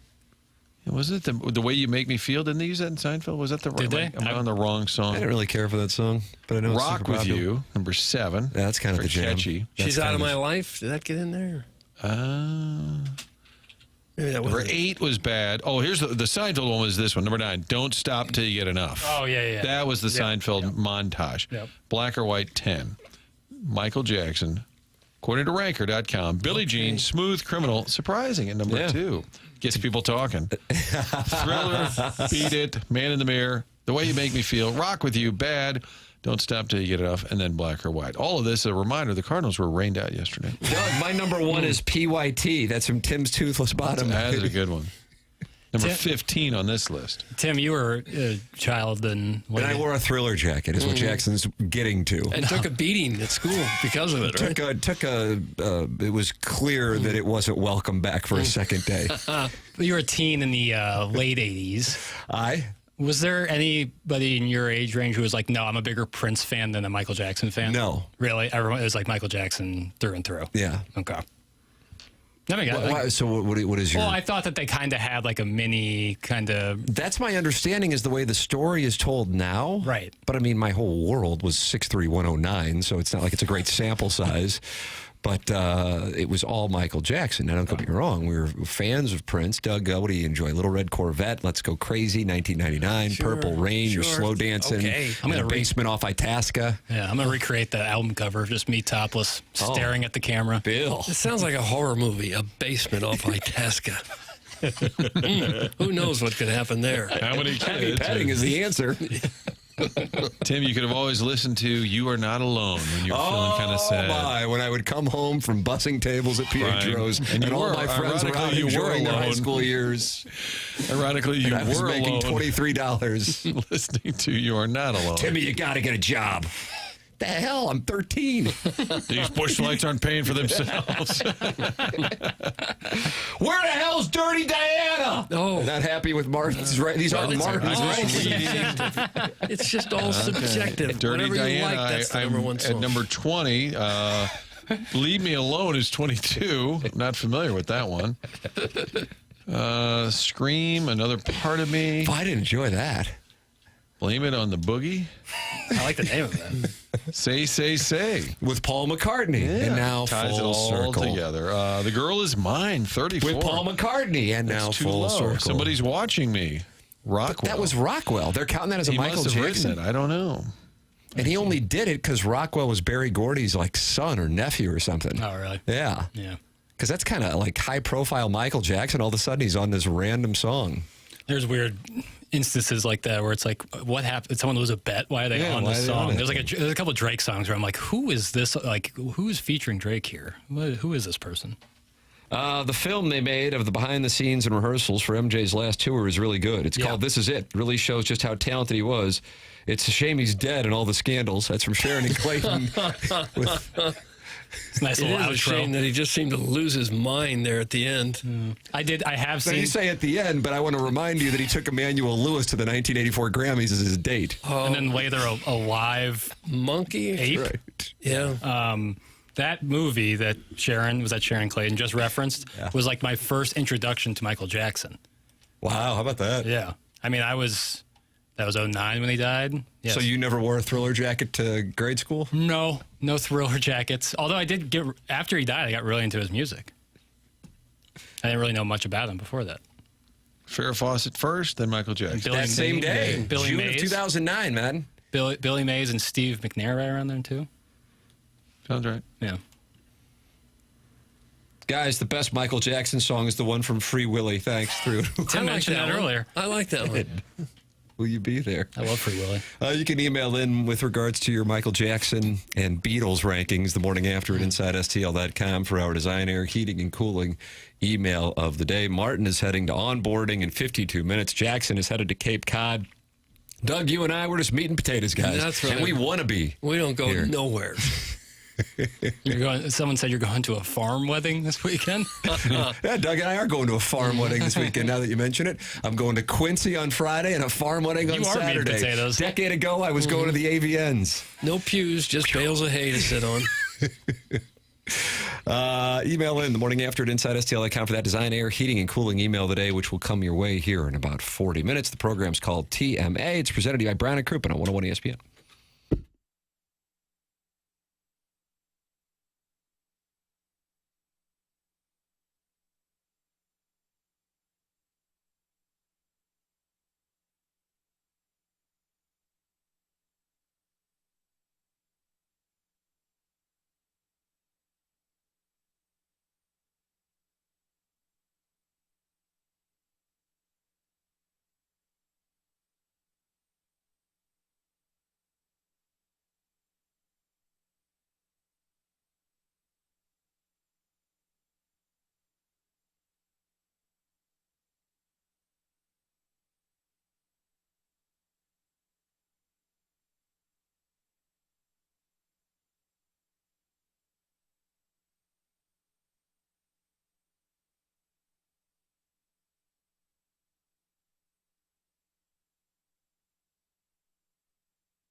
This is Action Jackson with a Sports Center update driven by Johnny Londoff Chevrolet and Johnny Londoff Autoplexus. Just in per ESPN, Real Madrid and French forward Kylian Mbappe has been hospitalized and is undergoing treatment for acute gastritis, the club said on Thursday. That was another Sports Center update driven by Johnny Londoff Chevrolet and Johnny Londoff Autoplex. See them at Londoff.com. Chevy, together we drive. Are you kidding me?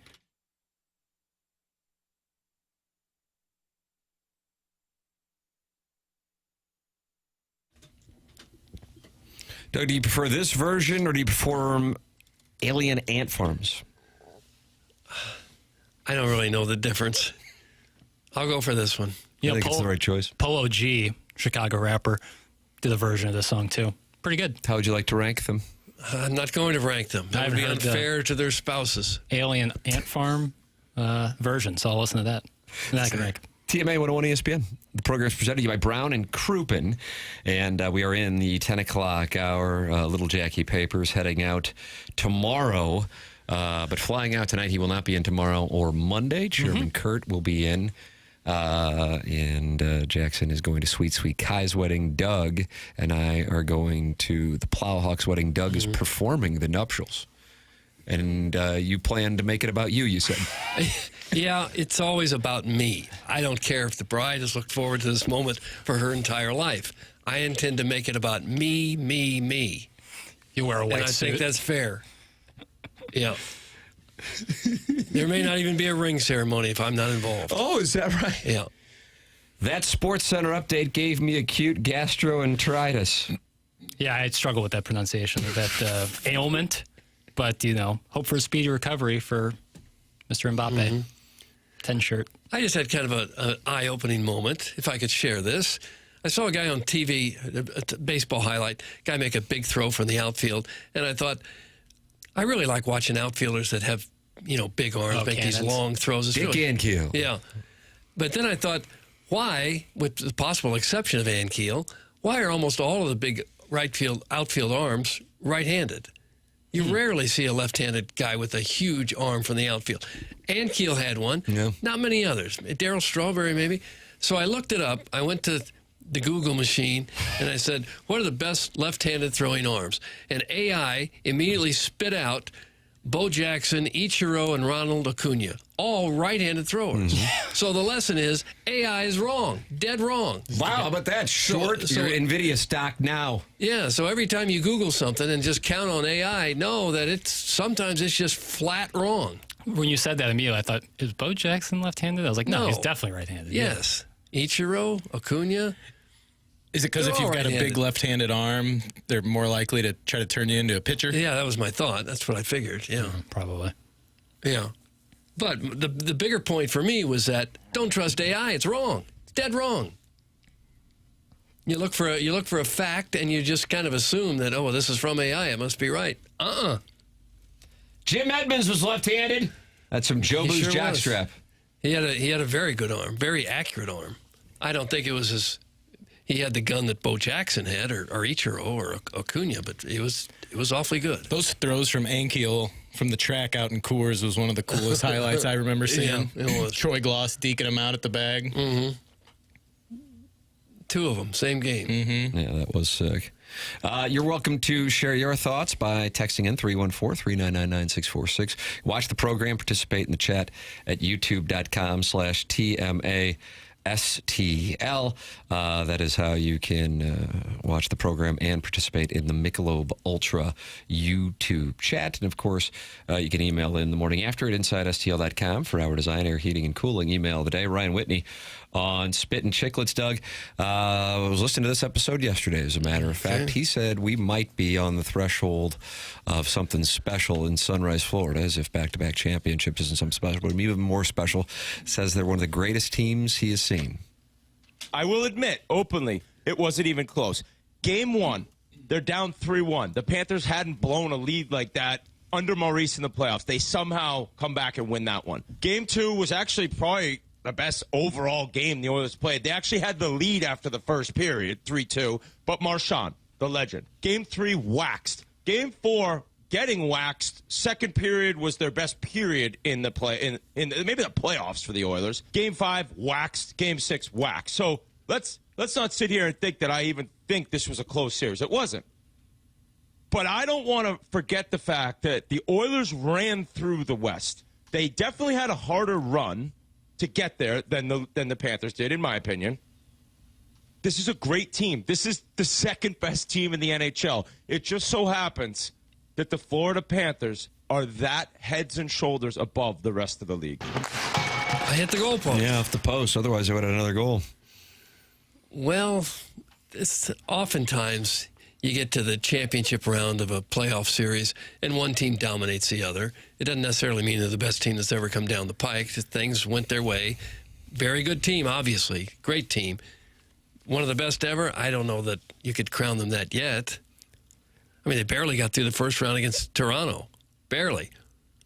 I mean, I have an appreciation for the Lightning, even though that's recent history. I don't know how in about 5 years we will look back on the Panthers. Of course, what they do in 26, 27, 28 factors into that. But, yeah, listen to those guys, man. They were raving about the Panthers and the depth. And then going into the Oilers, they might have two of the best in the game, the best tandem going in the game, but the best tandem can only do so much when they can only play so many minutes, which then got into the conversation about Connor McDavid possibly leaving Edmonton. How about that, Doug? Take a listen to this. McDavid, he has to win a Stanley Cup. Like, if he doesn't win a Stanley Cup, like, things are a lot different. Like, money's not different, fame's not different, but in his heart, it'll be different. If he were to go on and leave the Edmonton Oilers, being a former player, I wouldn't hate him. Like, you have the right. You really do. It would crush me. It would crush Oilers fans. I would not be somebody who hates him. I would end up being pretty disgusted, though, if he doesn't tell them. Because he knows if he's going to leave, probably in the next month or so, right? If he knows, he has to tell them. Like, hey, I'm out. And they have to trade him and try to get something. It's disgusting to say it. I've never really felt this way. This loss is just, maybe it's just the heartbreak of it all and like how fresh it is, but I've never felt like he was going to leave. And then seeing him last night, it's just like, maybe this guy is just like, I'm not going to be able to do it here and I got to get a cup. So this next month is going to be a wild ride. Doug, what if Connor McDavid heads out? And what's his current contract situation? He is up after next year. Yeah. Well, if he's like every other player in the league, and every other player in sports, he'll try to get the best deal he possibly can, wherever that might be. Bleacher Report has posted their 7 likely landing spots for Connor McDavid. Oh, here we go. Okay. Do you want to see if you can... Sounds so excited. I'm just going to go to the big markets. Rangers. Yes. Toronto. No. The Kings. No, I'm sorry. The Leafs were the first one.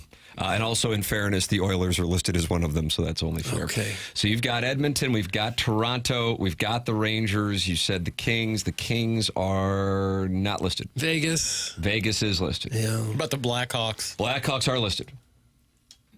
Boy, he'd make a difference there. I mean, they've just been awful the last couple of years. Just awful. They would have to show a real sign of getting something going this year, I think, before he hitches his wagon to that operation. Yeah. I'm going to Chicago. Stand up. How about that? How about Washington? Nope. Montreal? Nope. Okay. I need Boston, initials. Chicago, Pittsburgh, Vegas, Rangers, Leafs, Oil. The St. Louis Blues not listed as an option for Connor McDavid at the moment. At the moment. Boy, how cool would that be? Would you watch games then? More. Which means if I watched 2, that would be a real... Oh. But I would. They would be crushed in Edmonton to lose him. Oh, for sure. Have they ever lost a great player? Gretzky. Oh. But at least before that, Messier. they won, right? They won a couple. Gretzky won 4 chalices in his career. All with Edmonton? Yes. Relax. Didn't they? They got one with the Kings. They got one with the Kings over L'Habitant. 93. Am I right? Or they lose to the L'Habitant? There's no way. What we're going to do is we're going to look that up tonight. No, don't trust AI. We've proven that they... And we will get that information. We'll have a show prep meeting for the first time. And we'll come up with the answer for you. And we'll have that tomorrow for you at 7 o'clock. Okay. Well, I hope Gretzky is successful as he was. I hope he didn't have any tax problems. But if he did, he could have called Mark Milton, who is the IRS penalty killer. If you're currently sideways with the IRS, maybe you just didn't bother to file a return. Milty says a lot of people do that. They just simply don't file a return, thinking the IRS never going to catch me, and then 4 or 5 years down the road, they're knocking on your door, and then you got big problems. You might even be in an IRS criminal investigation. That's serious stuff. If so, you contact STL tax lawyer Mark Milton at stltaxlawyer.com, and he'll take care of you. Mark Milton and stltaxlawyer.com provide a local and holistic approach to tax resolution. Mark started his legal career with the Department of Justice Tax Division in Washington, where he represented the IRS in tax cases throughout the country and even received the DOJ's Outstanding Trial Attorney Award. And now Mark helps individuals and small businesses right here in St. Louis solve their tax problems. So if you have any kind of IRS issue, contact Mark Milton at stltaxlawyer.com today, and you'll be saying, I'm not guilty, I'm with Milty. Remember, the choice of a lawyer is an important decision and should not be based solely on advertisements. There it is, longtime sponsor, Mark Milton of TMA, online at stltaxlawyer.com. This program is called TMA, and it's presented by Brown & Crouppen on 101 ESPN.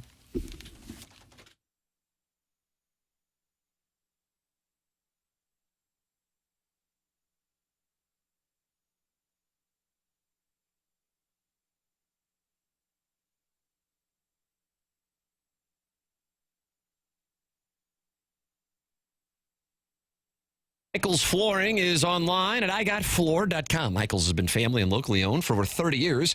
Michael takes pride in helping and making sure his employees are happy and make a great living. You can go online, and right now you can get 3 samples free from Proximity Mills. That's igotfloored.com. Michael's passion is flooring, and when you order from him, he wants you to have the best experience for the best price. That's why, again, he's making sure he gets the best carpet installers and give him $7 a square yard, which is awesome compensation in this industry. Just come in or talk to him, and you're going to see the difference. They want to make sure they suggest the best thing for you, not just pushing what corporate is telling them they have too much of. There is a reason that Michael's Flooring and Michael have continued to grow through the 31 years that they've owned it. Employees love working for him as they feel like family, and he makes sure they are taken care of.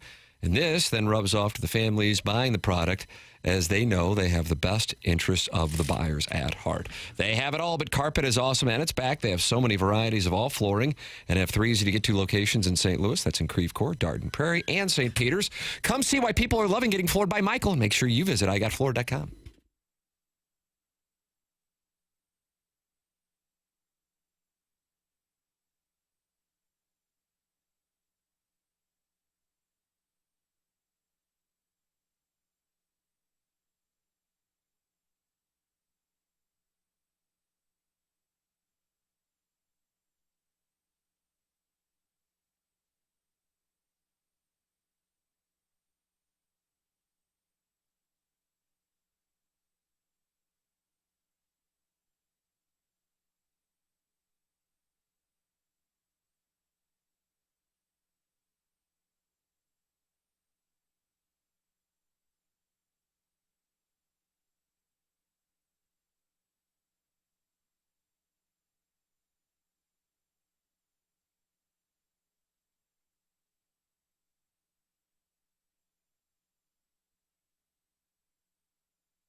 Michael Jackson, 10 o'clock hour?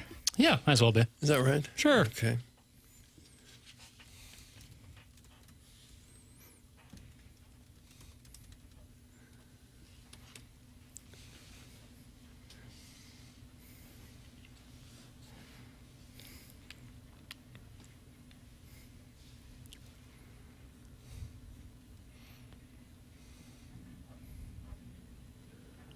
You ever sing this in the mirror, Doug?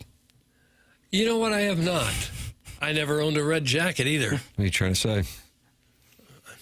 Did you wear a glove to grade school when you had the red jacket on? I would have. They just couldn't find one tiny enough. Couldn't find the glove. Pincer friendly. Yeah, that's what my parents looked for, a pincer-friendly white diamond glove to wear to St. Gabriel's, and they hadn't had them made. So did you walk into class with the jacket on, or? Schoolyard. Tough scene. Tough scene. They were immediately there to greet you and start parading you? You got to understand something about St. Gabriel in the 1980s. There was a gentleman who was able to drive to school in 7th grade. Oh, no. Oh. So a guy showing up in a Michael Jackson jacket. So his parents were so proud of him that he flunked 3 times. They got him a car. Well, he also had a peach fuzz mustache, and I kind of think that sent a message to the... So straight from there to the Berg, I guess. Your words. Just a shot at the Cavaliers. Your words. It's a shot at the I will Cavaliers. distance myself. I personally am DB proud. You can text in 314-399-9646.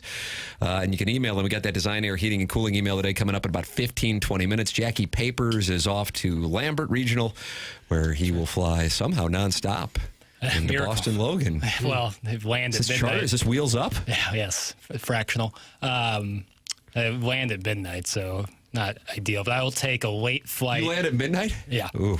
But I'll take a late flight direct as opposed to like mid-afternoon, get in at 9 p.m. But What time are you going to get into Cape Cod? We'll drive there tomorrow morning. Oh. Yeah. We staying by Fenway? No, staying. Milwaukee? Is that Milwaukee way? I don't know. I got friends in Boston who will be going to the wedding, so we're all bet staying you at their do. place. Yeah. I got a couple friends in Boston. Northeast Intellectuals. I haven't been to Boston. Bailed on St. forever. Louis. Mm-hmm. Yeah, that part is true. They did bail. Boston's a pretty happening town, though. Yeah. Oh, yeah. What are you trying to say? I can understand the bailing. What they have, we don't. Well, we have a Zaxby's coming. Yeah, 20. A bunch of them. 20 of them. 20. Speaking of, I put up a poll on the Twitter tweets earlier. Yeah, so I wasn't liking the results. Asking people if they'd prefer an NBA team or a Zaxby's in St. Louis. Oh, I got to see the results. What do you think, Doug? What do you think the people want more, an NBA team or delicious chicken strips? Chicken strips. What do you think, Tim? I would actually think probably chicken strips is winning. Jackson? I think the NBA is winning, but by way too thin of a margin. 307 votes. 53% want an NBA team. How about that, Doug? Look at that. Send that to Adam Silver. Yeah, seriously. Yeah. Well, we can make a strong case now for a franchise. And I love Zaxby's. I really enjoy the taste. Why not both? That's what I'm saying. You can have it all. Is the town big enough to handle both Zaxby's and the NBA? There's your poll question. Yeah. I don't know. We're already bursting at the seams with growth. Right. Hey, Papers, you flying out of Mid-America on some busted down, repossessed MD-80 jet? That's from the Warson Woods Wacko. No, I'll be at the luxurious Lambert International Airport. Jackson, pack a lunch tomorrow. That drive from Boston to Cape Cod sucks. It's a parking lot. That's from the Hunchback of Vaughn We have to leave Castle. really early to avoid the traffic, yeah. That's what my friends have said. It's only like an hour and a half drive, but it can be a lot longer with traffic. So we're leaving super early tomorrow morning. You're just going to get drilled when you get back and wait on a car. It's going to be like It's like Tee. a new recruit at Paris Island. The yelling that they give to you when you try to get your car. What time you get back Monday night? Late, like 9:30. Ooh, and then you're getting up doing this nonsense the next day. Forget about it, huh? Fired up to do it. Wait.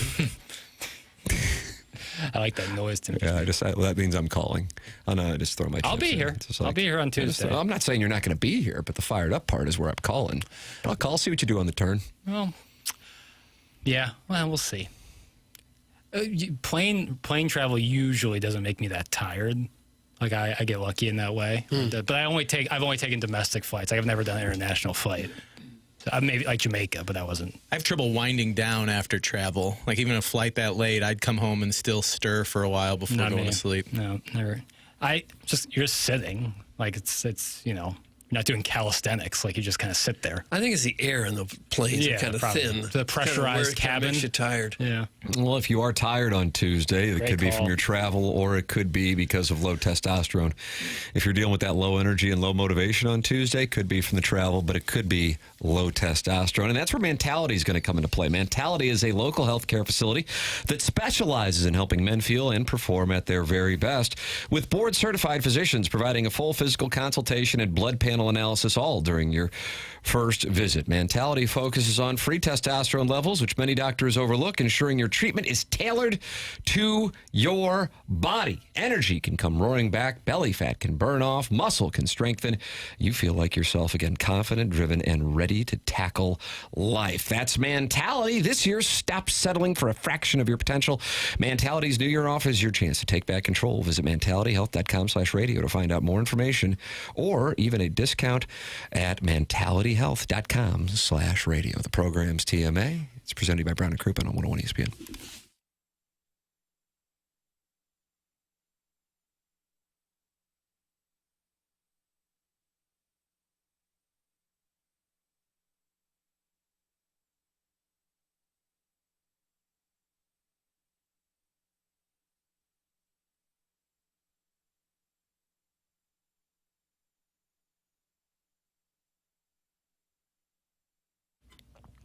TMA is brought to you by St. Louis-based Stifel, a leading wealth management and investment banking firm. Stifel is the firm where success meets success and has been since 1890.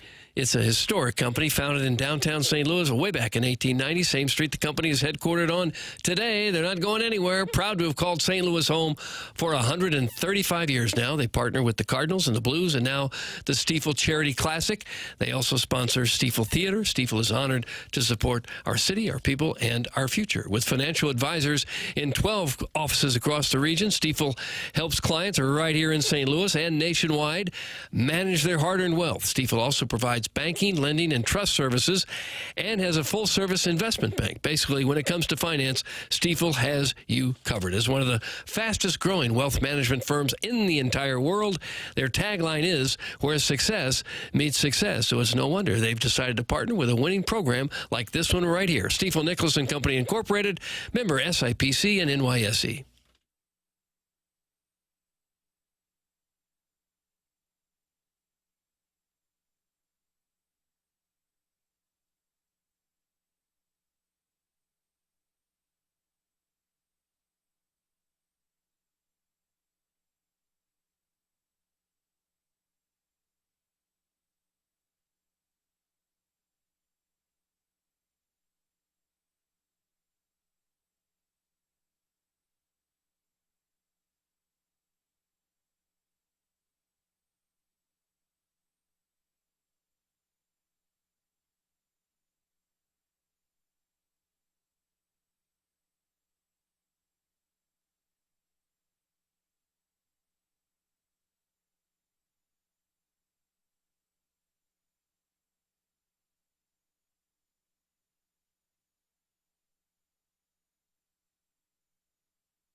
Da ba da dee ba da ba da da da ba dee.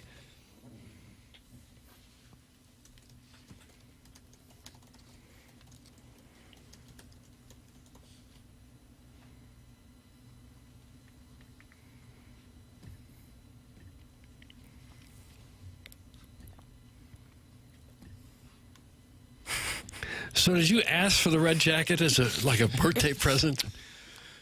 Well, I think the Christmas thing gift? that might have caused the problem is I asked for the jacket from Beat It, but I got the jacket from Thriller. And there's a part of me that believes, had I shown up in the Beat It jacket, why I would have been the toast of the town. It would have been a different story. Yeah, those zippers. Instead, Right. Okay, so the Beat It jacket's the one with all the zippers and stuff? I thought that was the Thriller jacket. Nice show prep ass. The Thriller jacket looks like something like Deadpool would wear. It's not the Thriller jacket's not as cool. Thank you. So the kids at St. Gabriel's would have been more receptive to me had I come in the Beat It jacket. No, I think they would have treated you worse. Oh! Well, the Beat It, you could, like, the Thriller jacket, you'd be like, oh, I didn't even know this was a Thriller jacket. But the Beat It jacket with all the zippers and... Yeah, but what if I would have had the glove? accoutrement, that'd been really cool. I don't think it should have mattered what jacket you had on. Well, he had the red one on. And as I understand it, you moonwalked onto the playground with all those schoolyard toughs, and they weren't hearing of it. They were not impressed at all. That part is as accurate as it gets. Did the girls like it? Did they pay attention? No, I was an incel. Before it was in vogue. before it became the business model for social media. Yeah, for real. Cardinal lineup is out, Doug. Mason Wynn will be leading off and playing shortstop. Herrera. And he's catching, too. He's not just, like, showing up. He's catching. No Donovan today. Probably be a Game 2 start. I would kind of prefer to see him in both, but I guess maybe they're managing that toe situation. Alec Burleson is hitting third, DH. Contreras is at first, cleanup. Gorman is hitting fifth behind Contreras at second. Arenado is sixth at third. Lars Nootbaar is now at seventh and playing left. Jordan Walker and right. Victor Scott ninth and center. There is your Cardinal lineup for Game 1. Okay. Nolan Gorman got his eye back. Well, let's hope. Let's hope he does. Doug, let's get to today, okay? And let's get a buzz in the ballpark next week for the 4-game series with the Cubs. And They then, need it. And then why the next week the Cardinals go up there for a 4th of July celebration in Chi-Town. Always making the B-Fib happy. The Beef would be very happy with a sweep today. And I think unhappy with a split. And tragically suicidal if they get swept. Goodness. That is coming your way here this afternoon. Let's play 2 on the South Side Cardinals and Reds this weekend. Then the 4-game series with the Cubs. Win, Doug, 4 of the next 5. And you got a buzzing ballpark for the Cardinals and Cubs next week. No rain in the forecast. Hotter than the fires of hell. But it'll be Cardinals-Cubs first time this year in late June. Design, Air, Heating, and Cooling email today coming up next. CMA 101 ESPN.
This is Jackson with a Sports Center update driven by Johnny Wandoff Chevrolet and Johnny Wandoff Autoplex. Cardinals playing 2 today on the south side of Chicago against the White Sox. First game, Eric Fetty is going to be on the mound for the Cardinals at 1:10 p.m.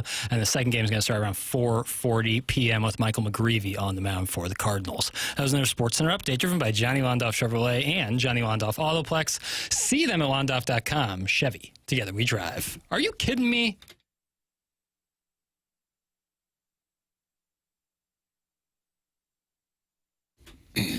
Well, Doug, there's nothing you can do. Jackson's leaving. I'll miss you, fellas. Okay. Well, travel safely. Hey, thanks, Doug. Good luck to you. You going to be streaming in the morning? No. Okay. Wow. Well, I might, for a moment, tune in just to see if everything's going well. I'm sure you guys will be fine. How about that, Doug? Little pat on the back. I think we'll be okay. What confidence. It's time for the Design Air Heating and Cooling email of the day. When the bleep hits the fan, some men run and some men stay. And here's Cucky the dwarf facing a fire. And there's Jared Reynolds hiding behind Big Timmy's pocket. And what are you going to do? You're going to reward Jake and destroy Cucky. Out of order? I'll show you out of order. You don't know what out of order is, pal. I'd show you, but I'm too old. I'm too tired. And Pestis is too blind. If I were the man I was 5 years ago, I'd take a flamethrower to that inbox. I've seen emailers like these, younger than these. Their emails filtered out, discarded, ignored.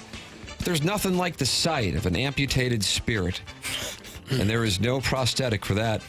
You think you're merely filtering out these splendid foot soldiers emailers, but I say you are executing their souls. And why? Because he's not a 101 man? 101 men? You hurt this boy, and you'll be 101 bums, the lot of you. You hold this email's future in your hands, committee. It's a valuable email. Don't destroy. Protect it. Embrace it. It's from the Marlins Family Barbecue, sent from Marcus Theater, screen 16, row G, seat 11, with beer farts. Marlins Family Barbecue. I didn't like him taking a shot at Pestis. Hey, boys. It's been a few years since I last emailed, but I find myself in a quandary. I'm trying to figure out how much information I should be sharing with my wife about my guy time. I recently consented to sharing my location with the little lady, but she seems to check up on me only when I'm in some compromising positions. Monday at 2:42 p.m., she tracks me to my friend John's house while I'm helping him get some dirt out of his muffler. Tuesday, 3:03 p.m., she tracks me to my friend Brandon's house while we're having a totally hetero and innocuous tickle fight. Yesterday at 4:15 p.m., she tracks me to my friend Mark's house, where he and I are just doing a couple loads of our soiled laundry together whilst watching some of our favorite workout videos. Don't say soiled. Like I said, it's all totally innocuous stuff, and I'm just hanging with the boys, but my wife suspects that I enjoy the company of men. How can I convince her otherwise?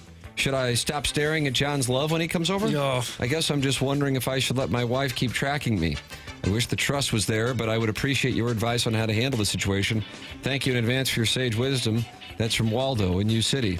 Waldo in U City. I love hearing Jackson every day, and we'll miss him the next 2 shows. That is why I hope his commute from Logan to Cape Cod is stuck behind a couple of cyclists the entire way. Just a friendly reminder that it is best to just stay local and do TMA. That's from Shooter McGavin, Vice President of Marketing for White Walls. Shooter McGavin. Stay local. And finally, morning, gents. Love the show today. Started at 7 on the YouTube chats. Last hour in the car on the way to Springfield. Really loved the BBL talk. I'm thinking about taking some fat out of my belly and putting it into Jake Jr. Really hoping. What does that mean? I think it. You know what? Never mind. Jay Jr.? No, I think Says it's Jake. it's reference to his member. Oh. Really hoping Jax has a great trip to Cape Cod. Watch out for Jaws up there. Jax doesn't like great whites. True. Tim, really missed the beard, but love you anyway because you're so damn smart.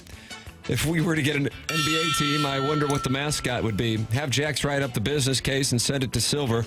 Can't wait for too long. Got to focus on the drive. Got big money to spend at Bass Pro Shops in Silver Dollar City. Doug, I'll try to find you a new swimsuit and some fishing tackle. Toodles. That's Jake in St. Genevieve. Jake in St. Genevieve. And Doug, that's what we have for the Design Air Heating and Cooling email of the day. Oh, boy. Oh, boy. Even though I did not like him taking a shot at Pestis, I'm going to vote for the Marlins Family Barbecue. You know what? I'm going to miss Jackson the next 2 shows, too. I'm going with Shooter McGavin. Thank you, Chairman, but it is Marlins Family Barbecue. Marlins Family Barbecue has won the Design Air Heating and Cooling Email of the Day. Safe travels to Jackie Papers. Thank you, brother. We will be back tomorrow for TMA's Friday edition. For Jackson Burkett, for Chairman Kurt, for Martin Kilcoyne, for my brother Kevin, for Douglas Elvin Vaughn, and to McKernan. This has been TMA, presented by Brian Crouppen on 101 ESPN.